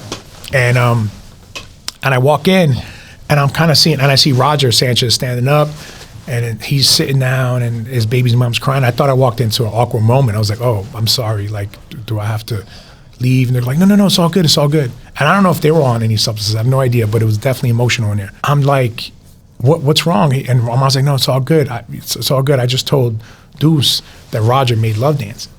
And that's why she was crying. So I was like, it's like monumental. I was like, yo, this is crazy. I was like, I can't believe I'm in. Like, it's just like, fuck. She's crying because Armand just told her that's the guy that made Love Dancing, and she loves that record. It was just like a surreal, beautiful moment. I was like, this is fucking nuts. So I walk out into the room, and Armand just grabs me. It's like, yo, introducing me to people. One of the people introduced me to was Gladys Pizarro. So Gladys was like, he was like, yo, this is the next kid. There's an album called The Strictly Rhythm Next Generation that I was a part of. Wow. And she put me on that record. And she goes, oh, where are you? Next one? All right, cool. Come see me on Monday and bring me some dats. I was like, okay. And I remember going like to Armand, I was like, yo, what's a dat? He's like, don't worry about it, I got you. We'll talk about it later. So lo and behold, he was working on a Roland W30. That was his workstation. And it was like, kind of like an ASR 10, but at an 8 outputs built in. And the only thing bad about it had 2 banks of 7.4 seconds of sampling. So we had like maybe 17 seconds of sample time to make a record. Yeah, because at that time, I think when you were sampling, you would speed it up almost to like 45. Yeah, so to save, you would call truncating. Yeah, so you could like get as much sample time as you can, so because you could slow it down as much as you wanted. If you right? saved a millisecond, you were like, yes. It just happened. Wow. And the records we were making at that time were crazy. So he taught me how to use a W30. And I didn't have a DAT machine, so I borrowed one from my friend's college. He was like, oh, we got tons of those. I was like, bring in a screwdriver. So I went over and a DAT machine was basically like the highest quality of recording that you could get. It was a digital audio tape, and that wasn't a 2-inch reel. It was almost the same to a certain degree. Yeah. Just a smaller version. A smaller version of a 2-inch reel. And that's when I borrowed my first Panasonic 3700. What was it? I can't remember, but it was the Panasonic one, like the infamous DAT. And cream color joint. The cream color joint with the jog wheel. Yes. Yeah, that was a big. You hear all those tones. And that's when I remember, making my first track and then bringing it to Gladys. She loved it. She signed it. And I remember looking at the check going, oh, if I make one of these a month, I can live. It wasn't a process like, oh, I'm making it, or I'm going to be this, I'm going to be that. It was just like a job. It was like, I like this job, and I'm getting paid, and I'm going to go now open a bank account, and I can do this. If I can do this a few times a month, I can sustain myself and live. And you're 14. There was no preconceived notion of success or fame or money. Right. Nothing, man, because we didn't have David Guetta's or anything. Like the people we looked up to were just they were David Guetta. Yeah, they weren't. It was like Larry Levan or Tony Humphries, and they were successful, but nobody thought that way. Nobody thought nobody thought of like some famous DJ thing. It wasn't. We just didn't. I mean, personally, maybe it's my naiveness, but we didn't have that mindset. That's exactly what it was. Yeah, what it was. We didn't have that mind. Or I didn't have that mindset, and Armand didn't either. So. Again, you are who you're around. We had, there was no, look at us. We're just some kids being creative. We weren't about like, being big or being, we just want to make records. It was so odd at that time to make money off of being creative. Like, it's like, it just was unheard of. Well, Gladys knew because she was like the A&R or the music person of Strictly Rhythm. She was our mother. So she's a legend. She's a legend. So me working at the store, I would get calls from her, and she would just Street. She would call up talking shit. Beat Street Records in Brooklyn. That's iconic. Like a iconic record store in Brooklyn. Yeah, Gladys would call and she would prep us. Gladys would prep us. Like she would call us and give us like months in advance prep. Like, I got this record that's coming. And this is gonna be big. This is gonna be big. So she had the mindset, if she signed them or if she gave them the money to do the records, she knew what time it was. Yeah, she knew. Yeah, and also, Gladys had a little small stint at Nervous too. People don't totally did. Totally wow, did. Really? Yes, she did. She was at Strictly. Yep. Then she had some. You should have Gladys on here too. But she something happened. I can't speak exactly what, but her and Mark Fisher had a little falling out. She went over to Nervous with Mike Weiss, and that was her tenure there. And she brought Armand over. He did like a lot of those records over there. I mean, there was a time where she really, the time her tenure at Nervous was pretty wild and cool. Yeah. And then she went back to Strictly Rhythm. Yeah. So this is like a big deal. This is like official. You got your first check. How much was the check? It was like $1,500 or something like that. And how much were you getting a night to DJ around average at that time? I mean, a couple $100, nothing crazy. Yeah. But honestly, I would have played for free, or maybe a lot of times I probably did play for free. Wow. I probably played for guest list and drink tickets at first, stuff like that, and then getting some money and yada yada, or maybe I had a guest list as well. And I don't remember. I remember I was a promoter at NASA, and I had number 2, or no, was it number 2 or number 12? I can't remember. But anyway, so you were promoting at NASA? Yeah, I was. I did promote at NASA. And this is before you were DJing, right? Yeah, before I was DJing. Well, I was DJing, but I wasn't. Bit. I wasn't like I wasn't killing it. Yeah. You weren't at the Petergation clubs yet. No, I was. I was. Yeah, I was. Yes. Shit. But to me, that wasn't. It was just a job. It was working. Right. It was just. It was. Were you good as a promoter? No, I was horrible. No.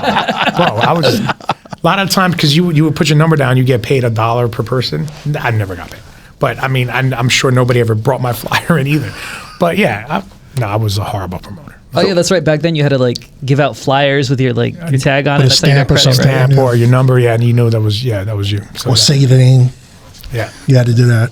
So wait, so how did you get into like, what was it, Limelight in the shampoo room, right? Mm-hmm. How did you get in there to a Petergation club?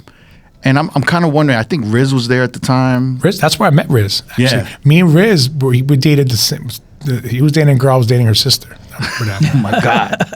2 Puerto Rican chicks. Yeah. So what room was Riz in? Riz, sometimes we're upstairs, he'd do hip hop, or sometimes he'd do the shampoo room. It all depended which room was playing hip hop that day. So I've never been to Limelight. I don't know that. Like, so the main room is the cathedral? Yeah, so you walk in, remember, let me see if I remember. You walk in, so you remember the on 6th Avenue, that door? There's another door on the side. And so like everyone knows Limelight is like this legendary club. And it was a church. Yes. It was a church. And the main room was like the cathedral with the stained glass windows and everything. Yeah, and then if you walk down to the left, like let's say you walked in, you saw the main room. To the left, there's another bar on the right, and then left, that was the shampoo room. And if you went around to the back, that was the sanctuary, and that was the doors on the side of not 6th Avenue, but this side on 21st Street, I think, right? 21st, or 20th. 20th, yeah. Yeah, 20th. And then that was the sanctuary. That was where like, they would do on like Disco 2000 nights on Wednesday nights with Larry T and Michael Alec, where that would be like the medicine room, and all these people would be dressed as nurses or doctors and write you prescriptions and just give you like, pills. That was that room. So those were the club kids, right? That were the club kids, and this is pre Avalon or pre like, the Giger room, which was upstairs, the Geiger room. No, this was like, total club kid era, and there's some girls that I dated that were doing the door, and I just knew, but I became like, embedded in that scene, right? And people knew, and I would go to Save the Robots. After hours of Save the Robots, hear Kioki and Joski play at Save the Robots, which was one of my favorite clubs on Avenue Avenue B, I think it was. No. Avenue A. It was definitely over there between B and C. Save the Robots, yeah. Oh, they moved it. They definitely had it. It was across the street from the junkyard. From that junkyard, and remember that big ass junkyard between A and B? It was like because we're younger, it has different recollections. But Save the Robots was that was the infamous time because the basement had sand on the floor. You would walk in, it was just like sand. And it was a low ceiling venue, and then it was the DJ. It was like a little cubby, and at Kioki we'd be playing there, and Joski and all that. And that's the first time I saw like drag queens at the light. Because it got rated and lights came on. I was like, oh shit. That's crazy. It was wild. It was super wild, super fun times, those times. So you would be in, like, would you be spinning at the same time as Riz, like on the same nights? Or yeah, there was nights we were both playing at the same time, yeah. So I'm kind of curious, like, would you come and check his room out, hang out? Oh, no doubt. And what would you be hearing Riz playing? Like, oh, just like murdering it, like just party records, like just, oh man, he's just playing like, he wasn't playing super underground hip hop. He was just playing records that were just, kept the night fucking rocking, Biggie and all that shit. And then in your room, what would you be playing? And then in the cathedral, what would they be playing? Oh, in the main room, you hear like, at that time, big DJs were like Corbett, Charlie Casanova, like you had I think on Fridays it was like this Italian promoter who used to manage Capadonna. He used to manage some Wu-Tang. He was an Italian dude. Wow. Yeah, because they're all Staten Island cats, right? Right. Anthony Acid, who is a house head. Oh, wow. It worked with Wu-Tang for years, and he still does. What's his name? Oh man, I forgot. It'll come to me. But anyway, you would go in there and hear like fast ass techno, like boom, boom, boom, like hardcore, and then you would hear like some more commercial-y house, maybe the Billboard Reporter stuff that we didn't play, like Cher remixes or some shit. But then you had your moments where you heard, Armand would play, or you hear, really good DJs play at Limelight. I remember seeing A-Track DJ there, and he was with his parents.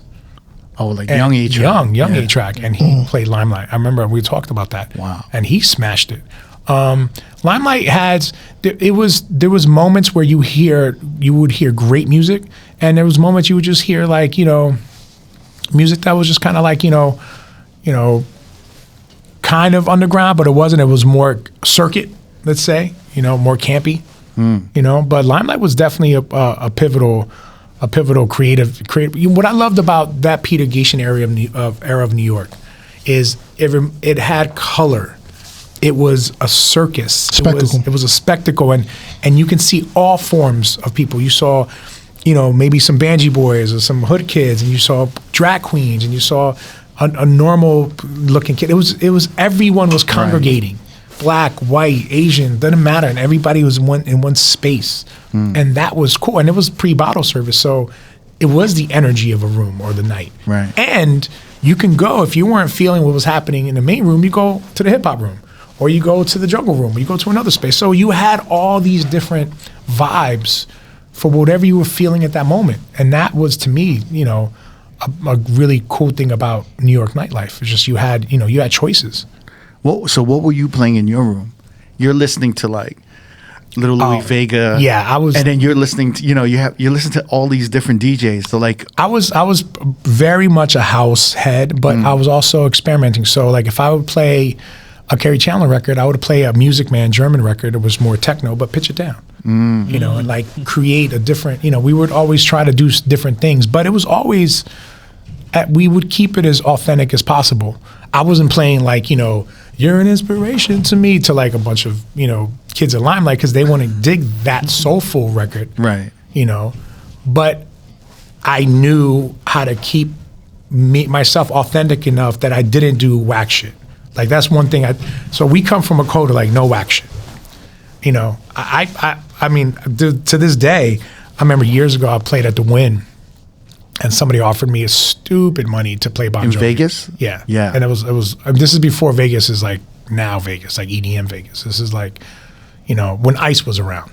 Oh, really? ICE. Oh, Yeah, like 'cause I early played that. 2000s? Yeah. Yeah. And somebody offered me dumb money to play, Living on a Prayer or some So shit. you were at like Trist at the Wynn? No, it was at the Wynn. No, it was outside. It was still the Wynn Oh, it days. was okay. Yeah, it was still, but early on. This is like not. Like Encore Beach Club early on? Yeah, early on. Yeah, okay. I believe. Correct me if I'm wrong, but I think so. Z booked me. I remember Z. Oh, shout out to Z. The Queen of House. She's the queen. Wow. Okay. Wow. So I remember playing, and I remember somebody. I was playing, to me, very good, and she actually she texted me after because they asked me to stop playing because they were not picking up what I was putting down. And I was like, cool, I'm good, because I was like, I don't belong here. Like, when you belong in a room when you don't. And she goes, June, don't worry about it. They don't get it. She understood. But I remember getting offered this dumb money to play Living on a Prayer. I'm like, I don't have that. And even if I did. I know who requested that too. Yeah, you do? Apparently he's the person that does that a lot. Yeah, Don Johnson. Don motherfucking Johnson. Something, yeah, it is that name. He did that to Deadmau5, where Yes. he offered him, I don't know, like $100,000 In chips or something, shit. right? Yeah. Yeah. Supposedly he may or not have paid Deadmau5, but I think he did. I don't know. And then Deadmau5 did it. But I roll with like, integrity. Like there's some shit I can't do no matter what. And That's probably a test. And money to me is not it's not a motivational thing. No, he was doing it a lot. This guy. He's known. That was during a time where Yeah. they were really I think there was a point in nightlife where they really protected the DJ and they protected like the integrity of the sound of what like the music should be. And I think there's a point where Vegas was very like, no, like it's a pay to play. You can have whatever you want. And it happened in New York. It happened everywhere where like the bottle service just took over and it was like, oh, you got the money, you can come in. Oh, you got the money, you could do whatever you want. You could request any song you want. Pre bottle service, man. Like I remember saying this to somebody, and you can attest to this for sure. You just either had to know people, look the part, look cool, or be cool for real to get into a club. Right. It wasn't about what how much money you got or what card you got. It was like, what are you wearing? And that was, obviously pre bottle service. You either had to, know the door person or some shit, and that was all part of club culture. It wasn't about the dough. Now, back in the day, was everybody like paying cover charges too? Unless you like were on like a guest list or something. Or when did that like change over? I guess you're on a guest list, you had reduced, right? Or, you had some free, but people, I got to be really honest with y'all. Like, I don't know how much clubs cost back then because I never paid and I never played for drinks. I remember when bottle service first came out and I heard the concept of it. Yeah. I'm like, what? People are paying money to drink? Like, I get you buy a drink in a club, but bottles cost how much here? Like, I was just like, it took me a long time to fathom the amount of money people were spending on alcohol in a club, meaning on purpose. When did you first start hearing about that? Like, when did it start invading the New York scene? Because I know it came from Europe. It was after right? 9/11, for sure. Because I had a residency at Central Fly, and I played Central Fly, and I remember 9/11 happening. And I think after that, I started seeing, you probably know as well, like when the shift started happening then. And then I guess when a lot of these Tribeca clubs started opening, a lot of these smaller, cool, I don't know, like maybe not One Oak, but like Nels, but not Nels, there was a lot of these little, money spots. Jusky was around doing his shit. Right. Shout out Jusky. Shout out Jusky. And, the models and bottles and this and that and looking fly and fabulous. And you had Plaid. You had a couple of clubs that were kind of leaning oh, it's the fabulous night or the cool night. Mm-hmm. But then, it was about flashing and those weren't the clubs I would attend. That's not, I would, go, even though Armand and I love to go around, looking for some tail, going out. But to me, if the music wasn't right, I couldn't get into it. I would just have to leave. He could overpass that. He was like, nah, I'm here. Yeah. My purpose is to find a chick or do whatever. But for me, music is such a part of me having a good time. Yeah. That if I'm in an environment that is just if I'm here back that thing, if I'm here records, I'm just I can't relate to this. I gotta get the fuck out of here. I want to go back to the Limelight days and you kind of your relationship with Armand, because you guys were homies. Yeah, you started kind of visiting him at his crib, but you guys ended up being you guys were brothers. You guys were going everywhere together. Yeah. We were So was he come? He was at he'd be at Limelight. Would he come check you while you're DJing and just And then y'all would head to I don't know, Sound Factory or something, or just bounce around? Pretty much. That's exactly it. He will come out, I'm playing here. Or he'll be like, yo, you're playing because his first crib was on 19th Street. So right there. Right there. So I would finish playing and go to Armand's crib. And then we start our night from there. Where we going? We're going here, we're going there.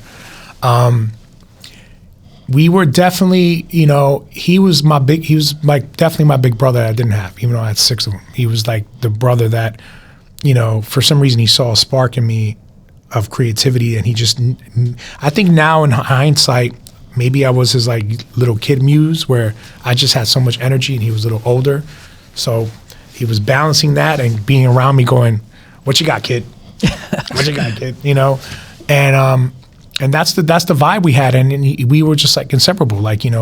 He was for example, I'll tell the story where when I first met Roger, it was because Armand invited me to the movies. He didn't want to go solo. He was like, yo, you want to come to the movies? I'm going to movies with, he went to go see the Jerky Boys movie. That's funny. Yeah. And I remember going with him, and I remember getting to the movie theater. I'm sitting down, he's sitting next to me, and it's Roger Sanchez, Johnny D from Henry Street, from Atlantic, Kenny, Louis, India. Kenny Dope, Gonzalez, India, all these people, and Sneak was and I'm sitting here, I'm hitting Armand yo, this shit is fucking fucking crazy. What the fuck is going on? And he's like, all right. And so whatever, we watched the movie and we're walking back. And it took Kenny a long time to even talk to me. He was just like always peeping me from afar. I'll tell you that when his first words to me were amazing. And since then I've been, I was there when his triplets were born in the hospital. Oh, wow. But so I'm walking away towards Bass Hit Studios, and Roger turns to me, he's like, hey man, do you want to come to the studio? He was working on Byron Stingley remix. And I turned to Armand like he was my dad. I was like, can I go? She's like, yeah, you can go, man. Go. I was like, all right, cool. So I went and I hung out with Roger at Bass Hit while he was remixing the song, and I was clocking every stab, every sound. He was like, I was like, oh, that's Jedi Knight's Tom Middleton, something for MAW. He's like, wow. So that's, I think, another reason why a lot of these older cats, because you knew the music, right? The knowledge, and I was like full of useless information, but to them it was useful. But I was always older than my years, and I just had an affinity and passion for music. And they saw that, and they were like, "You're young, but you're not young. You can speak our language without us having to dumb down ourselves to get to your level." Wow. I was like getting to their level, So that's when Roger looked at me. He was like, yo, you're fucking, you're down. And then I'll say a month or two later, he invited me to be part of the Smen with him and Sneak, which was... that's crazy. Which was, he wanted to make like the Invisible Scratch Pickles a house, but not to that caliber, of course. But we had 6 turntables, 3 mixers, and me with my W30. So that was Roger's idea? That was Roger's idea. And he was inspired by Invisible Scratch Pickles? Yeah. It's crazy. Wow. And he invited me. I had no business being there, but he just believed in me. So did Sneak. They're like, that's Sneak. And Sneak was bubbling at the time, like hardcore, because he was releasing a lot of records. And Roger was already Roger. And I was just the younger kid. He's like, be a part of this thing we're doing. And my first show ever internationally was the Smen show, 1997, Tribal Gathering, London, opening up for Kraftwerk. Wow. Great. And you were like 16, 15? Yeah, I was 97. I was 20. 20. Wow. That was your first international show? First international show. And was it like a European tour? It was I think we were Budweiser or Heineken sponsored us. Yeah, it was my first tour. It was a tour, like a strong ass tour. Yeah. So crazy. Wait, so you guys had a whole routine, or So yeah, with what, 6 turntables? 6 turntables, 3 mixers, and me with my W30 too. I would play samples and play keyboards. So wait, how did you guys put together the routine? Was it at the crib? In his living room. He lived on 19th Street. What's funny? So he lived on 19th Street on the east side, and Frankie lived on top of him from Knuckles. So I would go over there all the time, and Honey Dijon was there, and Frankie, God rest his soul, would always come down. He was like a mentor to me too, because he would call me, he had like a pet name for me, like Jenga. He'd call me Jenga. What's up, Jenga? I don't know where. Don't ask me why. Don't ask me why or whatever. But that was his term of endearment for me. And he was always coming down and like, come upstairs and show me like, he would be DJing, playing records, and he was just he was such a beautiful, beautiful human being, and great dude. But that's Roger lived downstairs, and Honey, we running in and out of there. And I knew Honey forever, and I'm so happy for her success and what she's doing now. It's incredible. But she's paid her dues, and she is a real, she is the culture.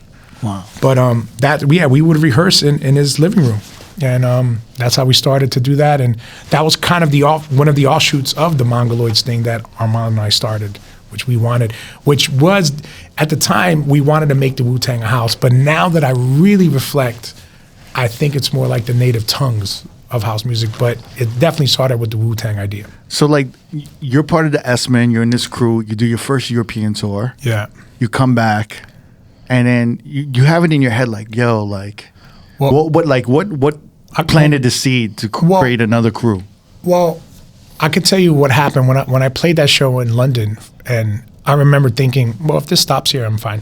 I'm good. I was generally content and happy, What were the cities or the countries? It was like London, Germany. It was all Europe. And your first time on the road? First time, because I remember coming back. I'll tell you a funny story coming back. But you remember at that time, I had a Sony Handycam. And I just had one because it looked fly, because I never kept any of the shit that I shot because I had no footage. But I remember shooting. because you just look dope. Like, it's like, oh, you gotta, So I remember shooting the stage that Kraftwerk was on, and taking more and more pictures or camera, and then suddenly somebody coming up on stage and removing the cassette and walking away. I was like, what? I almost went ballistic. It's like, what the fuck? And they were like, you can't record Kraftwerk or their stage or anything. There's just no. I'm like, all right. So Roger Cummings was like, just let it be. I was like, all right, cool. But I remember getting home after that tour, and in the mail was a box. And I opened it up. It was a T-shirt, a Kraftwerk T-shirt, a box set, and my tape back. Wow. Oh. And it was demagnetized. Like, it was like, They erased everything. they erased it. I was like, yo, this is wild. I'll never forget that story. But I was young. That's kind of like a sign of like respect, but also like I was a little bit of violation. It was a lesson learned. I was like, okay, there's rules to this. And I remember coming back from that tour, which is funny. And again, it attributes age. Remember like you remember you go through back then it was like TSA, not TSA pre, but kind of like that, So I remember coming back, it was customs, right? And I thought these motherfuckers was just like TSA pre, which anybody can do. But this is customs, right? Mm-hmm. Where were you? How long were you out for? And I'm like, why are you asking me all these fucking questions? Like, you go to the back, and Roger and Steve's like, God damn, man. Why did you just answer the questions? Why you just got to be like, this is, and that's what I learned. Like, you answer, because like these are not TSA pre people. They're not just screening your shit. These are the people that ask you. So it was, so I pretty much, my university was the road. I grew up on the road, and I learned how to live life on the road, and I became more of a man, learned how to eat better food. Like that was the world was my university. What country or what city really like kind of changed your whole perspective on everything? Because it's different when you're like in New York City and in Jersey, and then in Boston traveling around, but then you go to another country. Like, I would say Spain. Spain was definitely a huge, because I was there a lot. I mean, England too. England was there, but England builds you up to tear you down. I mean, that's just what does that mean? They build you up to tear you down. That's just how England is, in general. They love to, you're new, you're vibrant, you're killing it, and then, okay, it's just, but what I love about English culture is they're blacker than most, they love black music, and they have Northern soul. So it's like, forget the A side, what's the B side? And they cultured that. And a lot of our amazing, black artists became, Tina Turner, everyone became more successful there than here first, because they just accepted it more. Hence why house music has become what it's become there and not here. Yeah. So that's why I was always happy that I had a career outside of here. I would just come back here and throw out the trash. Like, it was like, in 1999 when I had a record, Be With You, which was a big record in the UK, like a top 40 record. I didn't understand that magnitude of fame, or I just was like, okay, I'm over there doing a job, come back home, and I'm fine. I don't play a lot of places in the U.S. because you did literally New York, but there wasn't touring like now. It wasn't Avalon. There wasn't all this crazy. There was no EDC. There's no Right. Yeah. So I would come home and just, to me, it'd be like a break, from being in Germany, from being in England, from being on all these places. But the difference of you like walking around or like moving around in Europe, in London, at that time was you were like a superstar because of your records. There was moments where I walked out of a hotel room and had a signed autograph, or walking down Soho. There was definitely, because it bred that culture. Like, DJs were superstars. And then, but it was different when you came to the States a little bit. Yeah. So it was a good balance for me. It was a great balance because I never bought into that shit anyway. Mm-hmm. So I was just like, I'm just making records. I mean, that's all we're doing. So it never consumed me, at all. It's interesting because it's like, when you think of like dance music or like especially EDM DJs, you would think like the fame and like the stage of just like being this mega superstar is so important for that DJ, but you have a completely different outlook on the whole thing. Yeah. Does that make sense a little? No, it totally makes sense. And I think again, like what we were saying, it's about who you're around. I think Armand wasn't like that, and a lot of the people that I looked up to, they were successful, but nobody projected. The first person I saw that projected a lot of fame and gluttony was Eric Murillo. Eric Murillo, for us, when we saw, God rest his soul, he was the first person that you saw like really like flashy. Because think about this during the, and they, they could probably speak better, but even MAW, they were killing it, making remixes, Photograph of Mary, Trailer Wrens, and seeing, all these records they were doing at the time, but they were making big bucks, but they were paying studios. They were, they're a bass head, they were paying engineers. Dave Darlington. Dave Darlington, exactly. So they were reinvesting in themselves. Nobody had these big ass records until you like heard I Like to Move It or Planet Soul. Those are like huge. I mean, yeah, Witch Doctor was big and Masters at Work had big records, but they were big records, and yeah, maybe in Europe they were even bigger, obviously, but you didn't have a phenomenon like, I like to move it, so I like to move it. That was a moment, and I remember like, at that time, Eric Murillo was, Ralphie Boy Nunez was part of Real Tuyo, this kid Ralphie Boy, and at that time, I don't think Eric, did a lot of cool. He didn't move right, let's say. And what I loved about our house culture at that time, like you didn't play like that with Kenny, or Kenny Dope. You didn't play, you couldn't take Kenny's beats and go like, and use it. Kenny would be like, he would step up. Like it was a different code. It was a different code. He'll approach him, motherfucker. Yeah, right? Approach. Like I couldn't sample something, sneak sample, because he did it already. I couldn't sample, Chicago Street Player because Kenny did it already. There was a code. Like we just knew. Like motherfuckers were checking each other. Yes, I've seen it happen in front of my face. Really? Like where people needed to be checked, and we were like, that. When did you first realize that? Friday thing that me was like, that's me and Armand at the Sound Factory bar seeing something. We're like, whoa, that's crazy. Oh wow. And it was real, like house music had a little bit more attitude, because. You could think about it. Kenny Dope is hip hop, right?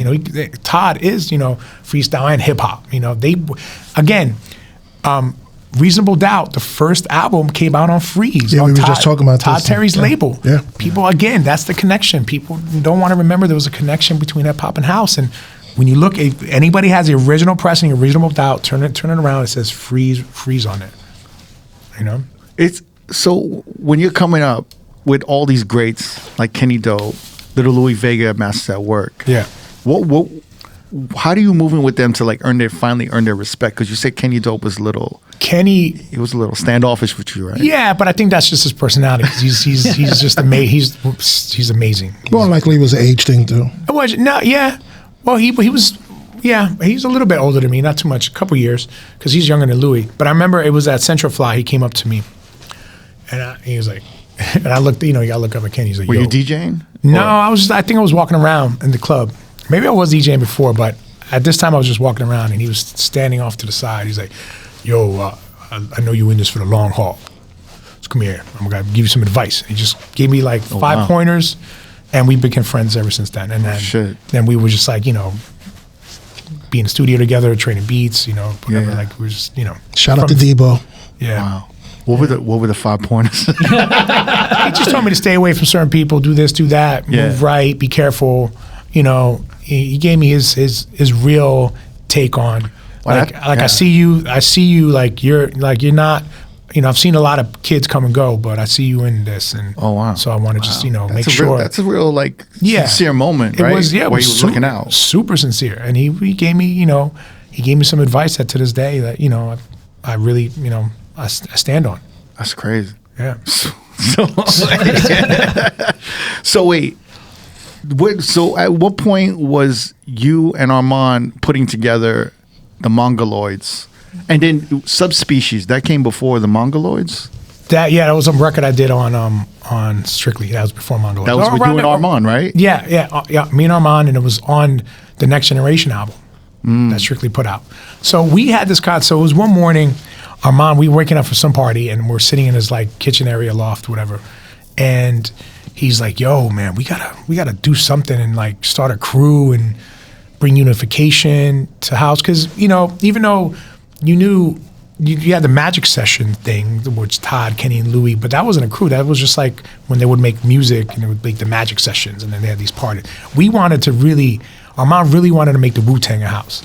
So he was and I was doing graffiti, so he was talking about the Mongols, the Mongol warriors, and that whole thing. We didn't know that Mongoloids was a derogatory term or a term that was, right. Till we went to the UK and the proper, it's not nice to say the word Mongoloid. I'm like, okay, but we didn't know. We wanted to be warriors, and Wu-Tang they're black, they're definitely not Asian, so like we're Mongoloids, so we started this crew, and I did the logo, that's my writing, and then he was like, you're the initiator, because I was the one that was more outgoing, I guess. He's like, he didn't want it, so I was the person that went to initiate. You were the recruiter. The recruiter, yeah.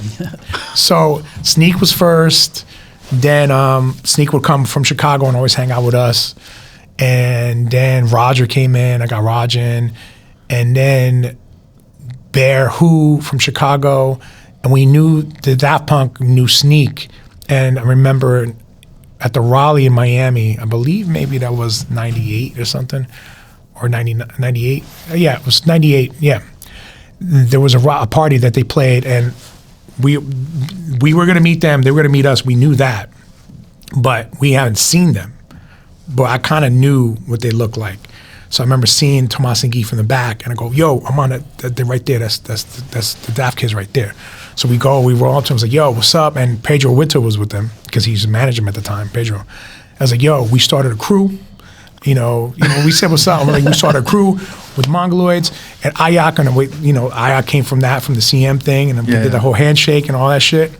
And they learned it. They were like, we're a part of it, and that's it. They were in full on. Just like that. There's actually on my Instagram right now, you see Tomas wearing Mongoloid shirts and Guimon, like, it's crazy. That's crazy. Wow. Yeah. This is like Daft Punk robot shit. Yeah, this is Homework had just came out. So this is early Soma days, early. And then I would go to London and I met Simon and Felix from Basement Jacks, and we were all hanging out. So I'll be in the studio with them, and they came to New Jersey at Double Platinum at Eric Murillo's studio, and that's where they did the vocals for Where's Your Head At, with Michael Moog. And so you did the vocals for Where's Your Head At, yeah. Were you singing it? Yeah, Where's Your Head? And then they amplified it, and a bunch of other people. Yeah. That's crazy. Yeah, it's credited on the record. And then I did Yo-Yo, and then another on their album Remedy, there's a interlude that goes the rhythm, the tracks, the basement, the jacks. Right. That's me. But I did that in their studio in Brixton. But I didn't do it because I knew what we was doing. We're just doing shit and helping each other. So Roger and I remix Revolution 909 for Daft Punk. Armand did the funk. You guys are almost like the hit. You guys are like the hit factory for Bad Boy a little bit. We were just kind of we were working together and doing stuff without. But that was the whole point. We were kind of like, and then Smen was like, like Wu-Tang, an offshoot of what the Mongoloids were. So we're kind of already doing all these things. And that's when Eric Murillo came up with an idea to do something. And I was working with this guy, Harry Romero at the time, Harry Chuchu Romero.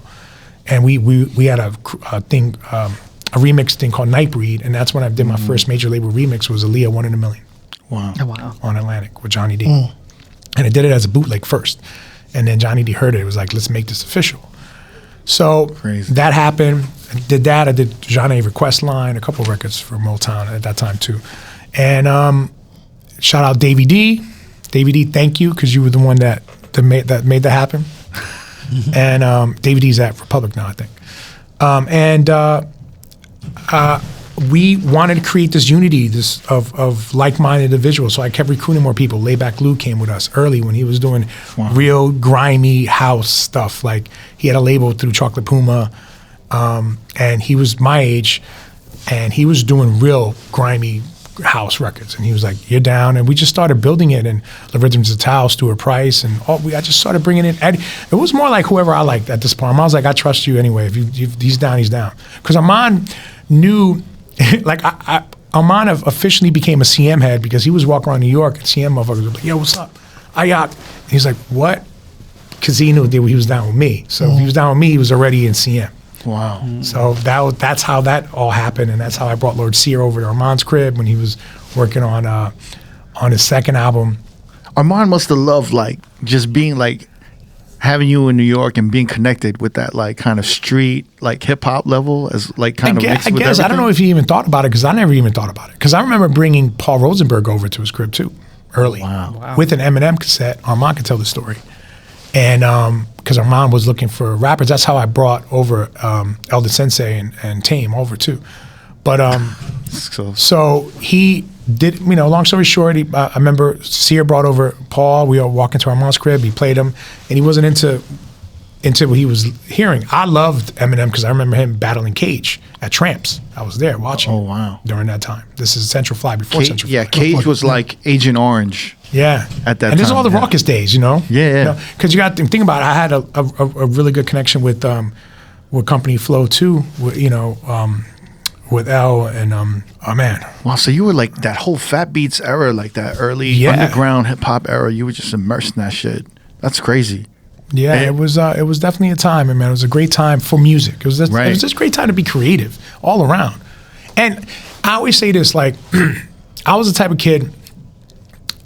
Culture to me, when something was like culture, everyone uses the term culture. Like that sounds mainstream to me.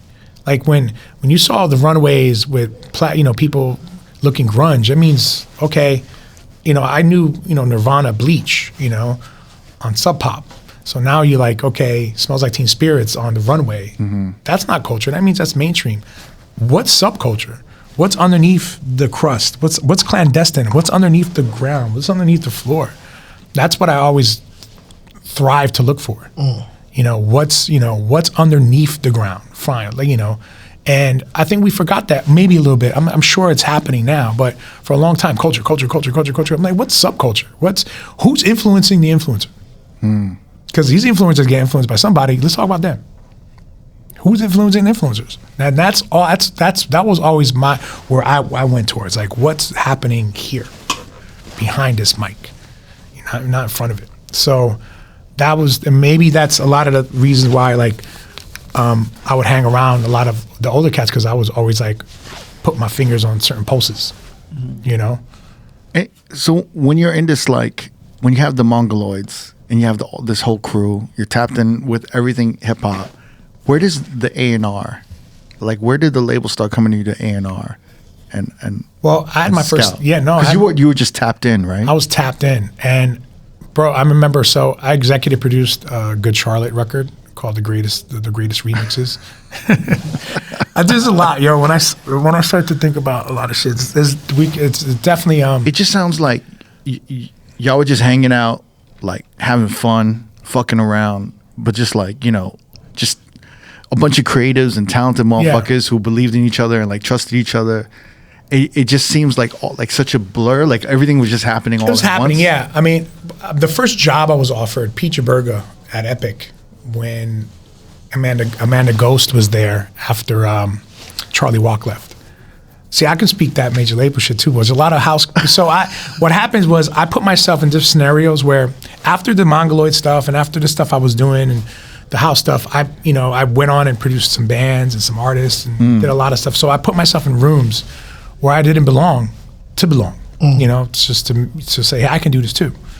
Now, while you were doing that, Armand Van Helden was doing the labels, independent labels and shit? No, Armand while I was doing that, he already had You Don't Know Me, Success. He was probably on his third album. His first album he was signed to Rough House, if you guys don't know. So Rough House is a Philly label, right? Mm-hmm. Chris Schwartz and Joe Scully or something, something like that. And they had that's Sony, right? Schwartz. Yeah, it was Philly because they had the Fugees. Yeah, the Fugees. So they had a deal, and I think they did a deal with Josh Wink too at the time for Ovum, and Josh was signed to Columbia. Mm-hmm. And that's that Rough House Columbia. Mm-hmm. And I remember going to dinner in Philly with Armand, and automatically going, okay, connecting the dots. Oh, this is Rough House, isn't it? So he was supposed to hand in a house album. He handed it Enter the Meat Market, which is a straight up hip hop album. They were not expecting that at all, So that happened. But at that time, being friends with Cole Flo, I was gonna get Mr. Len.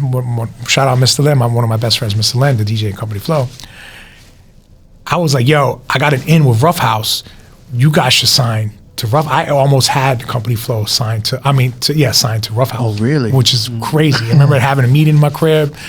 LP was over, Big Just, and Mr. Len, and It's all this connected because close. Curious was on Columbia House too, right? Yeah, on Columbia. So it was almost this close to having him sign, and something happened to the sign. But you know, I remember like understanding really early on that house music is great, but there's a bigger picture, and it can be bigger, and it can be better, or not necessarily better, but this is, you know, pre-David Guetta. You know, I remember having my first, when I did my first album, it's called Welcome to Junior High. It was going to be my high school, where it was like my breakfast club. Like, if you remember the breakfast club, all these kids were like in detention together. Yeah. So that was my idea, where you have the emo kid, the hip hop kid, the backpacker, the raver, the junglist, the hardcore metal dude, and me, the DJ, all stuck in a room. And we kind of don't like each other, but after a while we become friends and we kind of make music together. And that's when every locker was like a song. You open your locker and that's a song, that's a song. And I remember the only reference I had at that time was Timberland Shock Valley. And I remember going to Atlantic, Craig Coleman, shout out Craig, sat in his office. This is the first time I'm telling the story, and I'm gonna tell it very nicely. Sitting in his office. I already had records with, Katie could be on it, because Charlotte were on it. I had a record called Elevator. I had Bryce Wilson with me from Mantronic days and, Groove Theory. John the Horse McMahon, who I told you was Armand's roommate, was the radio guy there. The head of rock, I forgot her name, Leslie Dwick. I think her name, Leslie Dwick. Shout out Leslie Dwick. And the guy who signed Kick and Push, Lupe Fiasco. Yeah. You guys know him. The head of Urban, at the time they said that word. And all of them in one room, sitting down with Craig Coleman, and we're playing my album, Elevator. Everyone loves it. Everybody's like, sign this kid. He's like, what are you doing? Meanwhile, he didn't even what's his other label? Big B. Big B wasn't even resurrected yet. It was still dormant. So I'm telling him, like, you should resurrect Big B. Dance music is going to come back big. You have the catalog there. Resurrect this label. Everyone in this room going, we love this kid. Sign him. And he's like, I'm going to play it for Puff at the white party. And that was all. That's what he said. I remember walking out of that room and everybody's like this. I was like, but I remember that. I remember that vividly. Like, there was no confidence of what I was doing, pushing buttons. This is pre-David Guetta, pre all this stuff. Not to say my stuff would have been that, but what I'm saying is that's where my head was at. I was making these records that would have propelled our culture forward in a kind of cooler, tasteful way. But I've heard stories about like Rough House in Columbia, like they just didn't kind of get it, like culturally. Well, nobody did, and especially at that time. That was before this story I just told with Craig Coleman, because that's after. But yeah, during that time, Rough House, Armand handed in an album that was all hip hop, and they were like, "We signed you because you're a house guy." Right. Armand. There's an interview with Armand at Hot 97 with Funk Flex. You guys ever hear that? No. You got to find that. That interview is iconic. I don't know how that happened, but he got interviewed by Funk Flex. And I remember hearing it like, Flex, kind of was like, Van Helder, that sounded like a money name. With your limo was downstairs, like, Flex voice. And it's incredible because when Armand did that interview at that time, house people weren't going to Hot 97 and talking to people. So that was huge for us. Right. Like those moments meant something when you could kind of like, not cross over, but touch with hip hop again, like meaning like make that connection and be accepted. Like, yo, hip hop is accepting us again. Like we should be accepted. So those moments didn't happen much, but when they did happen, they were really special. So that was like around about the funk phenomenon time? Probably, I would say so. Yeah, like when Armand was just killing it with just remixes and those kind of like more, yeah. Because that would be a record that Flex would play. Yeah, that sampled. And he probably knew all the AV8 stuff too. Yeah, definitely because he was on AV8, Crooklyn Clan, all that stuff. Yeah, because that was Slicky. That label was run by Armand's manager's brother here in New York, or that he owned the label. Slicky. His name was Slicky. At what point did you start feeling or seeing a separation between, like a really vast separation between hip hop and house, And was it around the same time when like nightlife in New York started changing?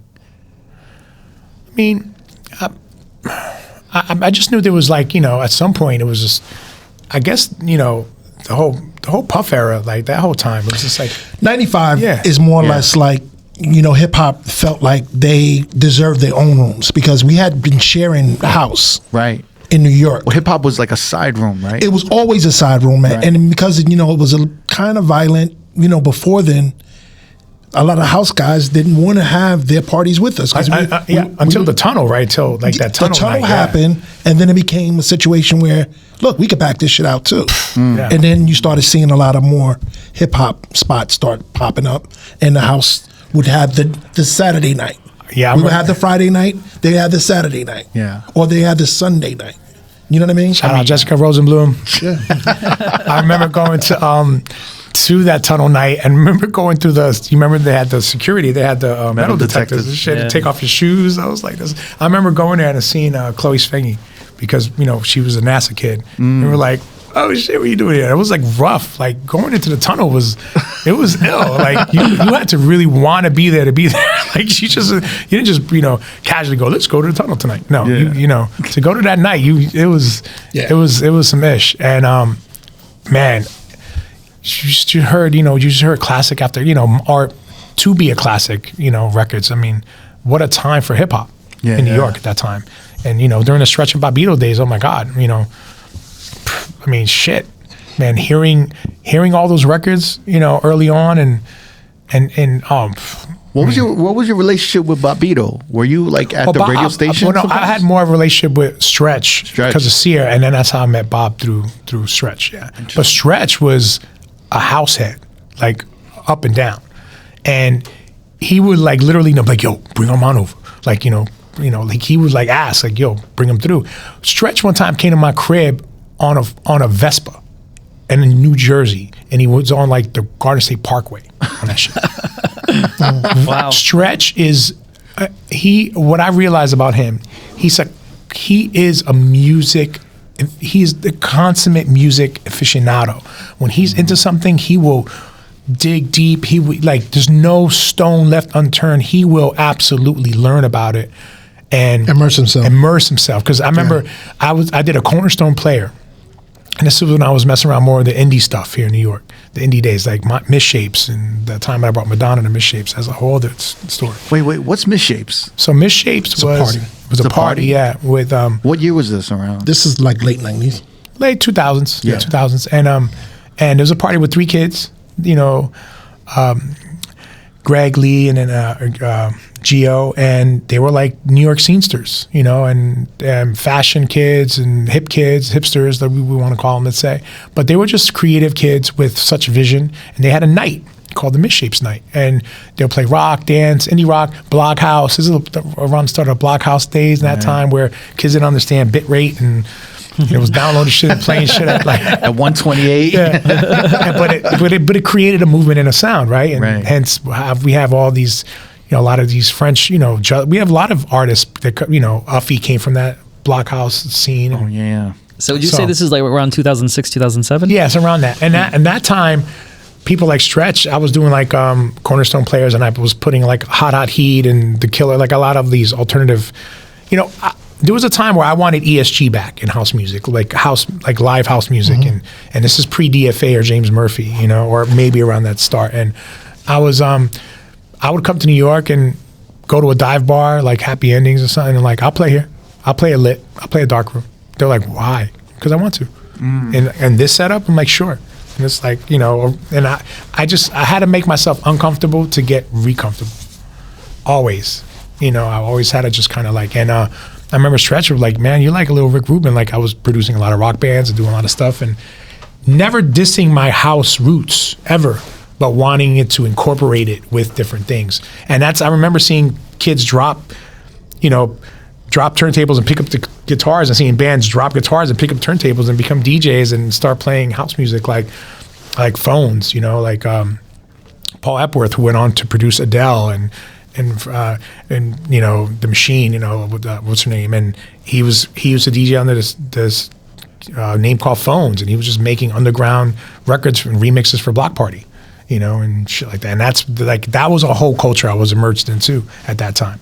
And that's when Armand came in. I brought him into that scene. And he also started, doing like bonkers and like crazy records and crazy sounding records, It's New York has always to me been just like a creative pool of inspiration. And in order for you to find inspiration, sometimes you got to put yourself in the most uncomfortable situations, like get out of your comfort zone and just go find something, But you're also hungry for like that underground, like you like a scene that's like kind of just building up, or like you like it from when it's from. Yeah, I did. The roots of it, right? I think I'm tapped out now. I remember Mark Ronson one day coming up to me at Misshapes. Actually, he's like, "I like how you reinvented yourself, Junior." I'm like, "What?" And without understanding what he was saying, I'm like, "I really didn't. I just kept going, But we shared the same manager at one time, because I remember he called me. He was like, "I need." What's his name? Who did My Dick? Mickey Avalon. Mickey Avalon. Yeah. And one of his boys from MTV, the VJ, I forgot his name, but they'll come to me. He's an actor. Simon Rex. Yeah. They want to do a show, and they were like, "Can we get him on the Misshapes?" I was like, "Sure, no problem." Then I got him a show at Down Hills, I think it was. Yeah, that's where they had the parties. Yeah, it was Down Hills. That was after, and then it was at Luke and Leroy's. Wow. Yeah. So did you ever DJ? You were DJing at the Misshapes, or? Yeah, I would play whenever I wanted. Yeah. Wow. Yeah, but they had like everyone DJ, like Jarvis Cocker from Pulp. It was a scene. It was a scene. It was just wild. Like everybody was playing. It was bands were going in and out. Right. I would say so. When Madonna came and did Confessions, and I got her to come and DJ with me and Stuart at a Misshapes night, I broke it down like this. If you flew here from Detroit now and went to Danceteria, you would go to Danceteria because that's where you would go. Yeah. You wouldn't go to Roxy now, because you already cemented that scene. You can go there, but they already know you. You need the next Basquiat's. You're telling Madonna this? Well, I'm telling her and her people this, yes. Oh, wow. You need the next Basquiat's. You need, the next artist. You need, the next Keith Harings, the next, Premiers, the next Armand Van Heldens are in this room. These are the kids. And that's what happened. And begrudgingly, like, there was a lot of pushback, but she eventually did it. And I think that was a moment for her that was huge. That was at Luke and Leroy's, right? I mean, Luke and Leroy's. Yeah, correct. Yeah. That was a moment for her that was huge. So and you brought Madonna to that Misshapes party. 100,000. And that spot is not big. No, bro. Her security went in there. People went in there. They're like, "We're not doing this." I'm like, she looked at me. She's like, "You sure?" I'm like, "Trust me. You want to do this." The roof was going to collapse. I mean, you remember Last Night's Party? That the blog was called Last Night's Party. Was that Bronx? Bronx, exactly. Bronx. Shout out Bronx. My man, he was like always like flipping his hair because he wore a wig, and he documented it so well. I mean, that place was like you couldn't breathe. That place was like it was like a boiler room before boiler room, but with taste. It's not a big spot. I'm just going to reiterate that. And you're talking about Madonna with the limo and the whole shit coming in. Yeah, it was wild. Yeah, it was a big thing. It was a big thing. It was almost like doing a pop-up now, how people pop up in like at a bagel store. Like we had we had those viral moments without even thinking about going viral. We were just creating real moments. That shit was like in all the magazines and for all the kids, like the next kids. Yeah, it was huge. It was crazy. I remember that. Yeah. And that was, I played a hand in that, a really nice hand, and I like to contribute. Shout out to Stuart Price, who's working on her album right now. That Confessions was the last album that really propelled her, and also created a whole new fan base for her. Yeah. A whole new fan base. I mean, that was Younger probably one of her like last albums that like really resonated. To me, right? To me, that was her last album that resonated for me. But that's I got to remix Jump and work on that record. So yeah. It's so crazy. Like in New York in the 2000s, were you were DJing more in Europe at that time, right? Yeah, kind of for sure. And obviously, we always talk about it. Like the bottle service scene came in around 9/11, and did you see yourself like having more of a demand in Europe and having to like kind of go out there more than New York? Yeah, no, the demand for me was always in Europe, but that's how it was for most of us. That's how it was for everyone all my friends, would it be Kenny, Louie, Armand, Todd, our careers are 90% Europe and, the rest here. It did shift and change when EDM became a thing. Right. And in the late 2000s. I remember, I could tell you a moment when I knew dance music was going to be something in America when I heard SexyBack. When I heard SexyBack, Justin Timberlake, I was like, okay, I think they're ready. Like, and when I said I think they're ready, like I think the America's ready. Because before that, dance music was always novelty. You had the LaBouches and, these Cher records and, you had all these little dance, Real McCoys and, you had all these Euro dance records. There was a time in the early 90s where you had records that had crossed over that was Kim Sims, Too Blind to See It, Crystal Waters, like big artists like CeCe Peniston. CeCe Peniston, Ultranaute was signed to to Warner Brothers, CNC Music Factory. Yeah, so CNC, Black Box, right? Robert Cavillis and David Cole. So you had these moments, but they never took it seriously. Really? No. It was always novelty. A U.S. dance labels never took dance music because it wasn't as marketable as anything, because it was flash in the pants. Like, you had these records. Then you have people like, CeCe having a massive success with Finally, but wanting to make R&B records. So then these labels are like, okay, what are you? You're this dance girl, you're this R&B girl. Even though she made amazing R&B records. Like, So they kind of saw it like what? Like disco? Like a fad? It was never tangible to them, I think. This is just my opinion from what I saw, and I'm sure you have yours. Yeah, definitely. It was just... It was almost like they were looking for, I got to move it every single trip. Like they wanted that, I like to move it type of moment all across the board. Like for example, I'm Every Woman, a house record. Dream Lover, that remix that Dave Morales did for Mariah Carey. Right. Or Make It Happen, doom, doom, doom, doom. Those are dance records. But or Janet. Janet had house records, but did they call it dance music? No, it was a pop record. So they always stood up, they never wanted to give house music or dance music. Another thing, because they had their own chart. At that point, we had, Larry Flake was doing Billboard. Yeah, the Billboard, yeah. He was doing Billboard. They had their own chart. But they never really kind of coalesced it to being, well, it's this version is what's making this record. Exactly. Yes. So they never really put the finger on what was going on. Because you know what? I think it's because it's such a different type of record. Like if you remake the record, sometimes the remixes have no real correlation to the actual first song. That happened a lot, and I think that's where they just like distance themselves. But I also think there was a time where, again, dance music was so novelty, they didn't know how to really market it or really pinpoint it. They didn't champion anybody either. They had all these guys that were signed, but they never championed them. Yeah. It's interesting because I've being a hip hop head, I thought it was always omnipresent since the 90s. Like it was just there because you had like, you had like all that 90s, like, I mean, Euro dance music. And then it kind of went to like Kylie Minogue, Daft Punk, and it kind of just creeped in. Then to me, I think it felt like it exploded in the 2000s when they started doing like Hex Hector remixes of like Deborah Cox or like that's a whole different scene. That's a whole different scene. Like that progressive house that's that Billboard. remix. So it's interesting because if you go back even to the electronica days, like let's say when Madonna had Maverick and she signed The Prodigy, and then you had Moby blowing up, and then you had all these Fatboy Slim started to blow up, right? Yeah. Moby had a tour called the Area 51 or something tour. Like people didn't know. So let's say Fatboy Slim was doing a show, but his name is Norman Cook. Fatboy Slim's doing a show. He's DJing Norman Cook. So you're an American, like who's Norman? Who's Fat? Who's Slim? What is going on? I don't get this. Yeah. Look, I always say the perfect example is 9 Inch Nails. That's Trent Reznor sitting down on a computer making music like any other electronic music dude. But he was smart enough to go present it as a band. Because in America, if you're not playing guitars and hitting, they don't get it. They don't get it. They don't know how to package it. I mean, think about how weird Depeche Mode was when they're just playing keyboards. It was a phenomenon for a few that understood that culture, but it wasn't huge. So America looked at dance music as novelty because if you couldn't present it in a way that you could digest it and understand, it just didn't make sense.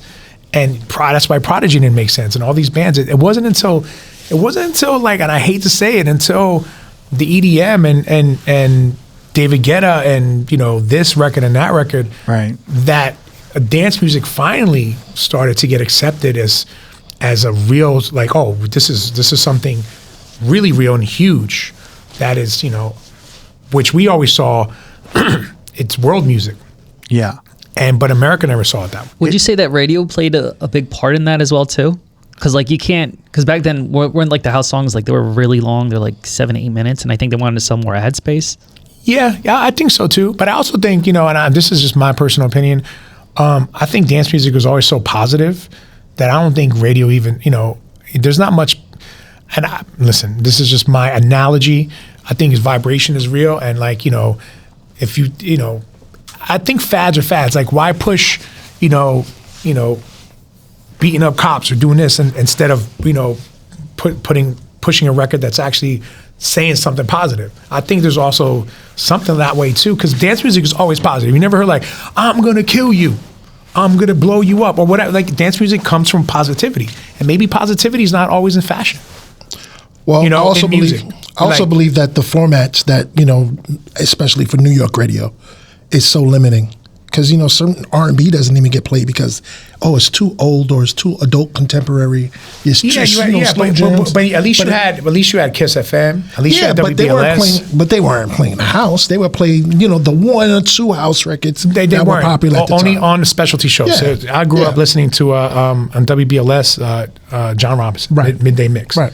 I would literally cut school to listen to that show. But the formats weren't matching. They weren't. For house. Yeah. But I also believe, like, dance music was definitely a positive thing that just didn't resonate with radio and stuff, because at the time, it just didn't gel well. You had the KTUs or you had those type of stations that played house music, but it was more leaning towards the pop side. I remember when KTU changed to Hot 97 during those freestyle days. That was an interesting time. And then KTU went away and came back. We don't have K-Rock. Where'd that go? K-Rock had 92.3? 92.3 K-Rock was like, alternative, and you would catch like really cool industrial nights and like house shows on K-Rock. Right. Solid State with Liquid Todd. Solid State with Liquid Todd, exactly. Yeah. And then you had 120 Minutes when I was growing up too on MTV that you would watch like really cool videos. And Video Music Box too played a lot of Yes, they did. Yeah, a lot of house music videos. Ralph McDaniels. Shout out to Ralph McDaniels, man. Oh, Video real. Music Box was the shit. Yeah. Every day after school. It's interesting. When I started coming up in the DJ scene in New York, I was like one of the first DJs that could do hip hop and house. So it was, back then you had a house DJ and a hip hop DJ, and they'd go like hour for hour. But I was like the first to like do both. Wow. And they could cut out the house DJ. So then it was like the standout records at that time was like East Samba, Cassius, and then like Bob Sinclair just changed everything. Oh yeah. So like from my era coming up, and that's how I got recruited to Vegas, because they're like, yo, this DJ's playing top 40 hip hop and house. And that's when I was playing Bob Sinclair, and I was doing shit. Listen, I tell you right now, I never envied you guys. Like, ever. I remember like, even though like, there was something really intriguing about open format for me, because I loved doing it my way, not you have to play this way. Yeah. Like just being open, having fun was always the way. But I remember when Serato first came out, I was actually on the Serato ad, one of the early ones. Really? Yeah, with me, A-Track. There's somewhere. I'll show it to you. And I used Serato. I loved Serato. Serato was cool. And then after a while, I was like, it's just, it got a little bit, the computer and it took away from me, just kind of like, being with the decks, But I loved it. I was a Serato head for a minute. But I never envied like the open format guys. You guys like doing all that, playing. I was like, wow, that's hard. That's hard. Because think about that was Mark. Mark, early days in New York, man, dominated. And we would love to hear Mark play. And AM. Oh my God. That was Mark and AM was like the hip hop top 40 like rock, and then I think I was the next era after Mark, which was like house on top of that. And then I was in Vegas when EDM started blowing the fuck up. I used to have tapes of this cat. His name is, he used to DJ for Russell Peters. Oh, Spinbad. He passed away. God rest. Spinbad. Spinbad. he would create these mixes that I would listen to and I go, how did he do this? How with this dialogue and movies? And I'm like, Yeah. And I would literally get his cassettes and just like play them over and over again. I'm like, this guy is wild. And I've got to meet him before he passed, and man, he was to me, he was the blueprint. Yeah. Like for real. It was him. It was like Z-Trip too. Z-Trip, yes. Early on. Yeah. And then it was like, Just the creativity, man. Just the creativity to put in these mixes. We're just like, what? Like I literally play them in my head for often. Like I'll hear a song on the radio that Spinbad did, and I'll hear like Eddie Murphy talking on top of it because he did some segue. Like he was incredible. But that was in the club scene a little early. Like Riz was doing that shit, right? Kind of mixing everything up early on. And Stretch was definitely doing that. Stretch was definitely doing it. Yeah. Wow. So like, so you when you were hearing this shit, you were just like, I never want to do anything like this. This is too. No, I live vicariously through all my friends and through all that stuff. No. If I did, I would be playing like, the Smiths or like a real like ESG record, like some indie cool. I don't know. I was wild. I'll play like Goodbye Horses shit, Oh wow. But I didn't do it to be ironic. I just wanted to hear these records out. I'm such a selfish DJ because I just want to hear shit that I like. That's how we grew up though. Do you believe that being that you moved away from Jersey and you expanded and went to all these different countries, that you didn't circle back to hip hop? No, because I knew I loved hip hop. I just knew that wasn't my calling. Like meaning, like I loved the culture, I loved it, but I knew I never wanted to. I mean, I signed a Mind Crooks to AVA, and I did. I've dabbled, I've done stuff. I've helped Mr. Len do hip hop beats. It's something when I fall in love with something, and when I fell in love with house, it was just like, okay, I need to be loyal to this no matter what, no matter where I go. That's going to be my home. Speaking of which, didn't you work with like Andy Rourke from the Smiths? I did.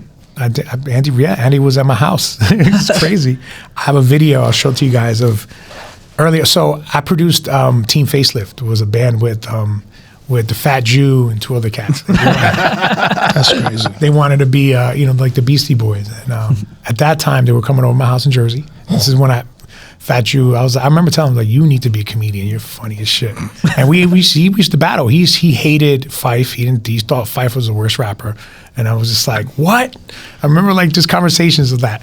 And that's when Andy Rourke was around, God rest his soul. And he stayed over my crib and we would hang and he would tell me stories about him and the Smiths and him and Morrissey and, Johnny Marr and how he would sit down in my basement, just play the bass. He just play How Soon Is Now, man. And I'll just be sitting there going like, this is fucking crazy. That's nuts. And he's like, do you get, you have more, you got more alcohol? I'm like, absolutely. Here you go. And we would just hang, man. And he was, So yeah, it's funny you mentioned that. Yeah. Stuff like that's happened a lot in my life, Who's one of your favorite artists that you've ever gotten to work with? That I personally know, that I built like a friendship with. I mean, I've been around a lot of different artists, but who surprised me the most, Maya, and because that's a recent song you did with her, right? Yeah, but I worked on her album in 2010. Oh wow! Wow. Yeah. So the new song is good too. So yeah, yeah. Thank you. Yeah, Dallas is a part of that. Dallas Austin on the writing. Wow. And Curtis Richa and a lot of, but I worked on the Maya record with Spice. I did a song with Spice, a Jamaican artist, Spice, and that came out on her album. And we were friends since then. And just her work ethic, the way she cuts vocals, the way she tracks herself, shit that like most artists won't do. She's definitely over the course of the years. I'm like, you're bad. You're definitely bad. Like gorgeous. She's amazing. Who reached out to you for that? She did actually. It was her team, Tamayu. I think her lawyer. Shout out to Tamayu. To work on her first album. That's how we became friends. And then over the course of the years, I was doing this album during the pandemic, and Dallas was in New York getting nominated to the Songwriters Hall of Fame. And he hit me up. He's like, yo, would you mind DJing for me? I was like, absolutely not. Let's do this. We always friends. We never really knew what we wanted to work on. And then I had this idea during the pandemic. I was like, I want to make an album, but I want to do it in Atlanta. I said, let me do what I do. You make sure the songs are good. Wow. He goes, done. Let's go. We got to get Dallas on the show. Yeah. Dallas, Austin. Yes. We got to get Dallas. So I put in a good word for us. Oh no, Dallas, you coming to the show. So I flew down to Atlanta and I stayed in his crib, and that's when I first met well, actually, I met Nas Tokyo prior, but she was there. Lauren Hashian, which is on I have a freestyle song on my album. It's the last joint on the album. It's a freestyle record. I always wanted to make one. And Todd was like, after Todd heard it, he was like, it's legit. Gave it a cosign. And that's when, Dallas and I really got down and got creative. And I realized, I already knew how prolific he was, but we cemented our friendship even more during that time. And we created an amazing piece of art. And he started a distribution company called DAD for artists. And I'm actually coming on board to do DAD dance with him. And he's definitely a visionary, man. Wow. He's on. When did y'all first meet? Oh, we met probably late 90s, early 2000s, Miami days, like, Puff, Liquid, Puff getting into house music, I'm playing after parties at Puff's house, with a bunch of other people, no craziness went down at these after parties. That's what everybody said. And that's how I met Dallas. But we Dallas, and it's funny because him and I, we have the same energy. He's an alternative kid, and I'm kind of an alternative kid, and we kind of like very like-minded, and we have the same verbiage musically. Like we're talking in song. You both started young. Yeah, we both started young because he was a teenager when he did Another Bad Creation and Boys to Men and all those records. So we had that, even though his success far trumped Elephant mine, but it's different because I did it in house and he did it in R&B and pop. I mean, he's a beast. I mean, if you guys don't know Dallas's songs, Pink Just Like a Pill, Madonna Bedtime Story, TLC, Creep, and all. I mean, they always go, to Motown Philly, to Blue Cantrell. Yeah. Buck Wild, hit 'em up style. I mean, Rowdy, Monica, just one of them days. I mean, I could go on and on and on and on. I mean, crazy. It's insane. And seeing him write, not only he's an amazing producer and musician, he's ill, but the way he writes is just like Hall of Fame, baby. It's just like it just comes out, and I'm like, you did that, and he just does it. It's just incredible. It's so crazy that you could connect with somebody, but then not work with them, and then 20 years later, like finally work with them. I think because that's how real friendships are built. Because it's not about what can you do for me or I do for you. You're around each other enough that you never ask. You guys, he never asked me for anything. I never asked him for anything. Right. And suddenly one day he's like, "Yo, and you want to play for me for this inauguration thing?" I was like, "Yeah." And I was like, "Man, I have this idea for this album. I think you'd be perfect." Just he's like, "Let's do it."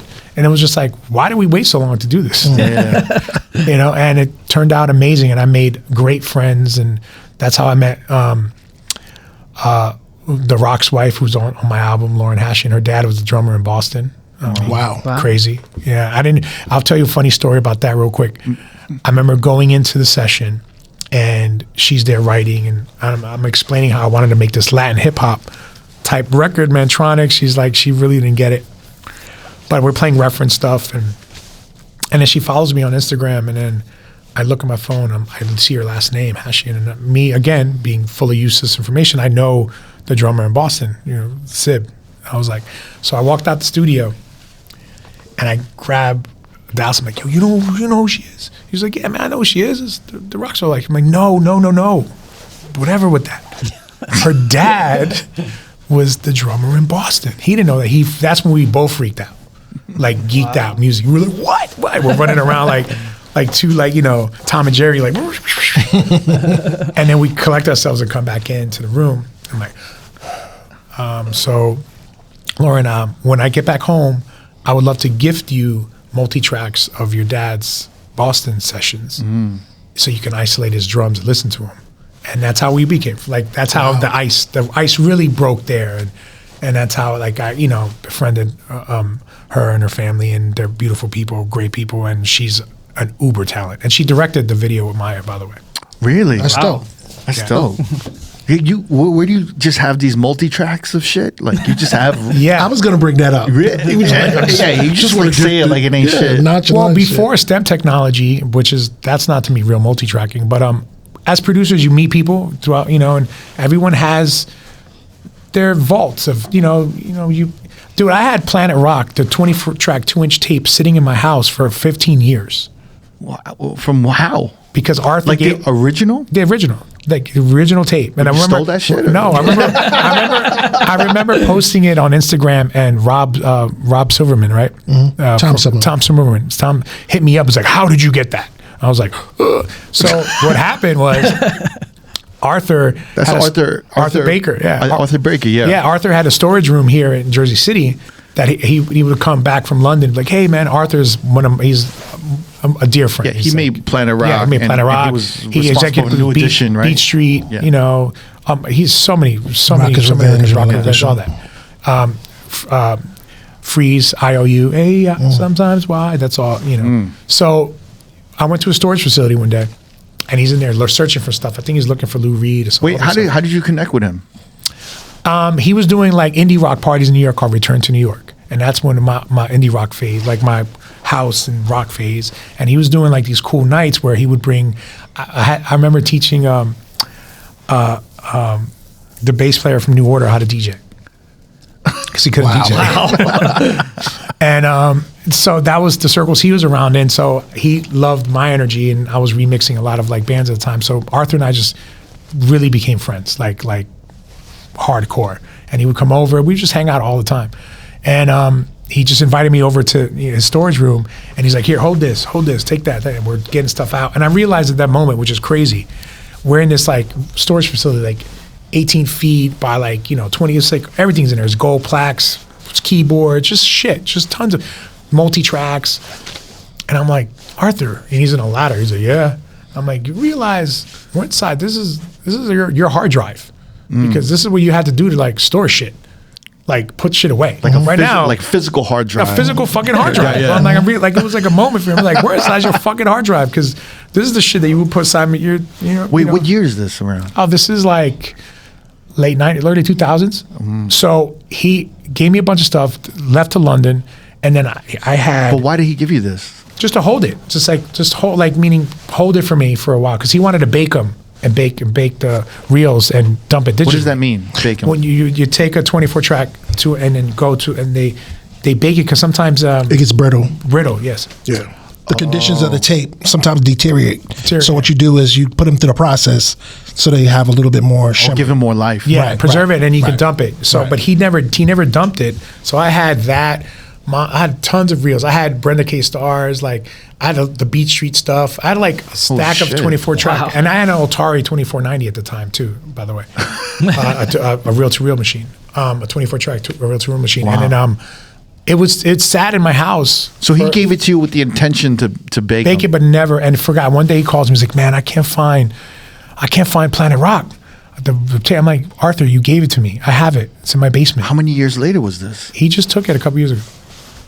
Yeah. Oh, so it was literally, you're saying like 20 years ago? It was probably in my house for over 15 years, like without it, like sitting in my crib, like Planet Rock. And then out of the blue, he just said, I can't find Planet Rock. Yeah, and he hit me, he's like, I have it. But I would remind him periodically. I just didn't. What made him bring it up? Because he wanted to dump it. He wanted to dump the files, and he's taking Beat Street to Broadway. And he's taking a lot of stuff, Beat Street's going to come to Broadway. He wanted to like digitize them and preserve them, because he was doing documentaries. He did the 808s and 909. And it's Planet Rock. Like there's only a master copy and a slave. And I think I had either the master or the slave, but I think one of the tapes that Tom Silverman had was done. This is literally the only one. I remember posting the track sheet to Instagram, early Instagram days, and like, Tom was like, where did you get that? And I was like, oh.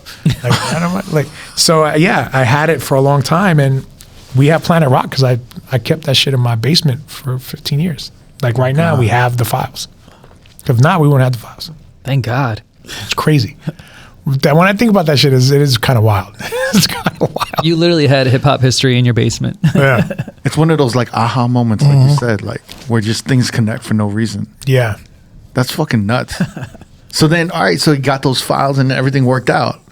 It just out the blue like that. He just called and you had that conversation. Yeah, he needed it. He was like, I'm trying to locate. I'm like, and I had a bunch of his stuff too. I had a Lou Reed. I had a few.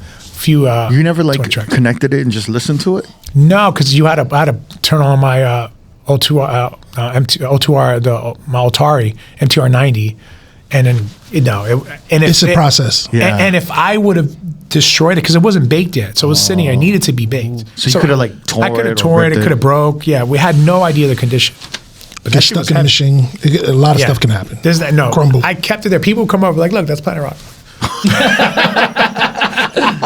People come over the crib like, look, that's Planet Rock. Like, my God. Yeah, it's crazy. Wow. Thank God your basement never flooded or anything.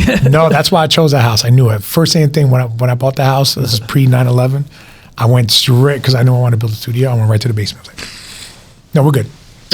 I'll take it. I would have thought he would have played that shit and digitized some of the separations and tracks and stuff. No, that would have been. Oof. That's a lot of work. Is there a remix or a production that you're really, really proud of?